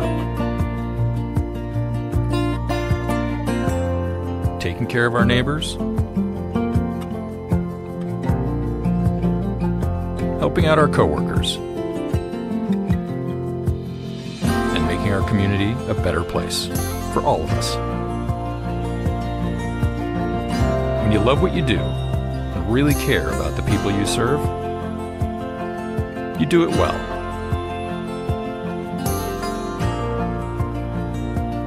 It's not for the glory, some big award, or even a pat on the back. It's just knowing that we can count on each other. That's reward enough. Arnett Health. It's what we do. Give me a blue light lime. Grapefruit. Blood orange, blueberry. Got it. Oh! Barry, you son of a bass. We've been through this. No thumbs. Just yanking your hook. Oh, good. When you're at the lake, you drink Labatt. That's lake law. All right, so right back out here. We'll see what the Pioneers can do. Donovan Montgomery to lead things off, and he has been the catalyst all season long. Rodriguez looking for a 5-out save, and now has a little more insurance to get there. 2-0 Muck Dogs. Here in the top of the ninth. The pitch from Rodriguez, high and just about at Montgomery's head. It's 1-0. So, 1 ball, no strikes. As the Muck Dogs trying to close this one out here. The wind and the pitch from Rodriguez is taken inside. 2 balls, no strikes. As the Muck Dogs getting excited down there. Pioneers trying to get some offense going. They have really been hard up for success here tonight, Colby. Yeah, it's been a big struggle. 3-0 to start off the top of the ninth. Well, if you're going to be patient like that, maybe that's not so much a struggle. Well, you know the Pioneers can be patient. You know Donovan Montgomery has a penchant for big-time hits, too. So we'll see what Rodriguez comes with here. You got to imagine he's a little amped up. A chance to close this game out here in the top of the ninth. The pitch, as that's in there for a strike, 3-1. Well, it's only been, 2 days since he grabbed that win? Yeah, he grabbed that win the other night in the opening game of this 3-game series. As the pitch from Rodriguez is cut on and missed. 3 balls, 2 strikes as Montgomery trying to battle here. You say 1, I say 2, then 3, and now all of a sudden 3-2. The wind, the pitch, cut on and a strikeout as Rodriguez lost his hat on that throw. He was really getting into that whipping firepower. Certainly was. As now we'll see what Bobby Marsh can do. First base number 25, Bobby Marsh. So Bobby Marsh steps in. Rodriguez still 2 outs away from claiming victory here tonight. As again, Marsh steps back in. A long look here. The pitch. As that, a little defensive swing is fouled away, 0-1. No balls, 1 strike. 1 man down. Pios trailing by 2. Marsh, Shore. If anyone can get on, Dom Popa. As Rodriguez moves into his windup and delivers. Taken high. 1 ball, 1 strike, 1 out. It's a Tioga Down showdown. Well, and just another reminder, the Pioneers back on the road tomorrow up at McDonough Park. Second trip this season to Geneva to take on the Red Wings. 5:05 first pitch. A huge game tomorrow, 5:05. The pitch, taken low, 2 balls, 1 strike. Well, and John's got a prior commitment tomorrow, so I'll have the game for you at Geneva tomorrow. Well, enjoy that, Colby, as it'll be a fun time up there at McDonough Park. Always a beautiful ballpark to head up to. Getting set, the wind and the pitch. Cut on and missed. 2 balls, 2 strikes. Carlos Rodriguez throwing that heat. He certainly is. As now we'll see what Bobby Marsh can do. 2-2, 1 man out. Marsh needs to find a way on the base pass. The Pioneers trailing by 2 runs. As Rodriguez gets set, the wind and the pitch. And that is off. That hits him. So that is going to be, they're calling it a foul ball. Marsh very upset as he is standing there. He hit it right off his fingers. I don't know. He's having some trouble. I don't know how exactly you call it a foul ball when it clearly hits the glove right there, top of the fingertips. As Marsh is showing where this ball hit, and he is uncomfortable to say the least, as he is taking a little bit of a walk here. The trainer going to come and take a look at the hand of Bobby Marsh. So this is interesting to say the least. Marsh having some trouble. He throws the helmet down. You certainly hope he's okay. Well, and the one thing is, throw Rodriguez off here a little bit. He's been out there pounding that hard stuff. You get him a little bit of a rest here. Maybe it could be a good thing for him. Maybe not quite. You see a pitcher like that get the groove knocked off a little bit, and sometimes it messes up everything. It very well could. Some applause here. Marsh is not going to be happy. He continues to try to take a walk around, trying to shake that off. I don't know, again, how that was not a hit by pitch, but definitely caught those fingertips on the batting glove. Yeah, and Marsh, you know, you have to be looked at by the medical staff. That's, I don't know. You don't like the call, but you have to work within it. 2-0 lead for the Muck Dogs as Marsh hits that one towards the second baseman. He throws over, and that will be in time. So the second out of the inning is made, and instead of a base runner, the Pioneers are now down to their final out. Well, and Ben Shore going to be looking to extend this game down by 2. If he can get on base, bring Don Popa to the plate, that would bring the Pioneers a little bit of life. But the Pioneers dugout has been, well, really quiet most of the night. Certainly has, as you hope Bobby Marsh okay over there. And now we'll see. The pitch from Rodriguez is in there for a strike, 0-1. Well, and honestly, with a play like that, it wouldn't surprise me if the Pioneers can afford to give him the day off tomorrow, having that off day built into the schedule on Monday as well. So 2 days necessarily wouldn't be all bad. It would not. Hard to fill in at first base, that's for sure. As that's inside for a ball, 1 strike. So 1 ball, 1 strike. 2 men down as Ben Shore trying to find his way onto the base pass and bring up Dom Popa. The pitch, swung on and missed. 1 ball, 2 strikes. So 1 ball, 2 strikes as we'll see what Ben Shore can do here. Trying to stay alive. It has not been an easy one. A long look. The pitch is outside. 2 balls, 2 strikes, 2 outs. Another Tioga Down showdown. I'll miss you calling those tomorrow, buddy. Well, I'm sure I've got adequate help over there. Sure you can take care of the business for me there, Colby. As now, again, the pitch cut on and fouled away. So, 2 balls, 2 strikes, 2 outs, 1 more time. As the Pioneers looking to keep this inning going. They don't want to go silently into the night. As Dom Popa stands in the on-deck circle, hoping for a chance to come up to the plate.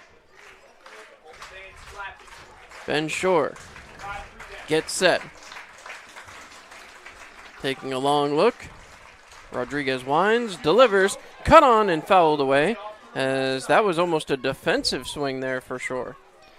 Just trying to, defend that plate and try to keep his at-bat going here. Whole staying alive concept comes about again. He's certainly trying to stay alive, that's for sure.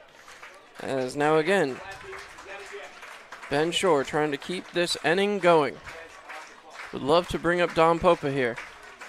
Rodriguez sets, delivers, cut on and struck out. So that will do it for this one. The Elmira Pioneers fall, and that will be a final score. The Pioneers falling to the Muck Dogs, 2-0. A heck of an attempt from the Pios, just unable to get the job done.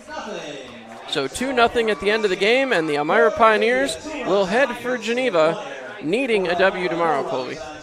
Yeah, tomorrow's going to be a huge game this weekend. If the Pioneers want to keep those hopes alive in that Western Division for playoffs, which are slowly inching closer. Well, we'll see what they can do tomorrow. I'm John Clement. I'm Colby Smith. Good night, Elmira. Thank you for your attendance this evening. Hope you had a great time. We hope to see you back here at Dwyer Stadium on Monday night.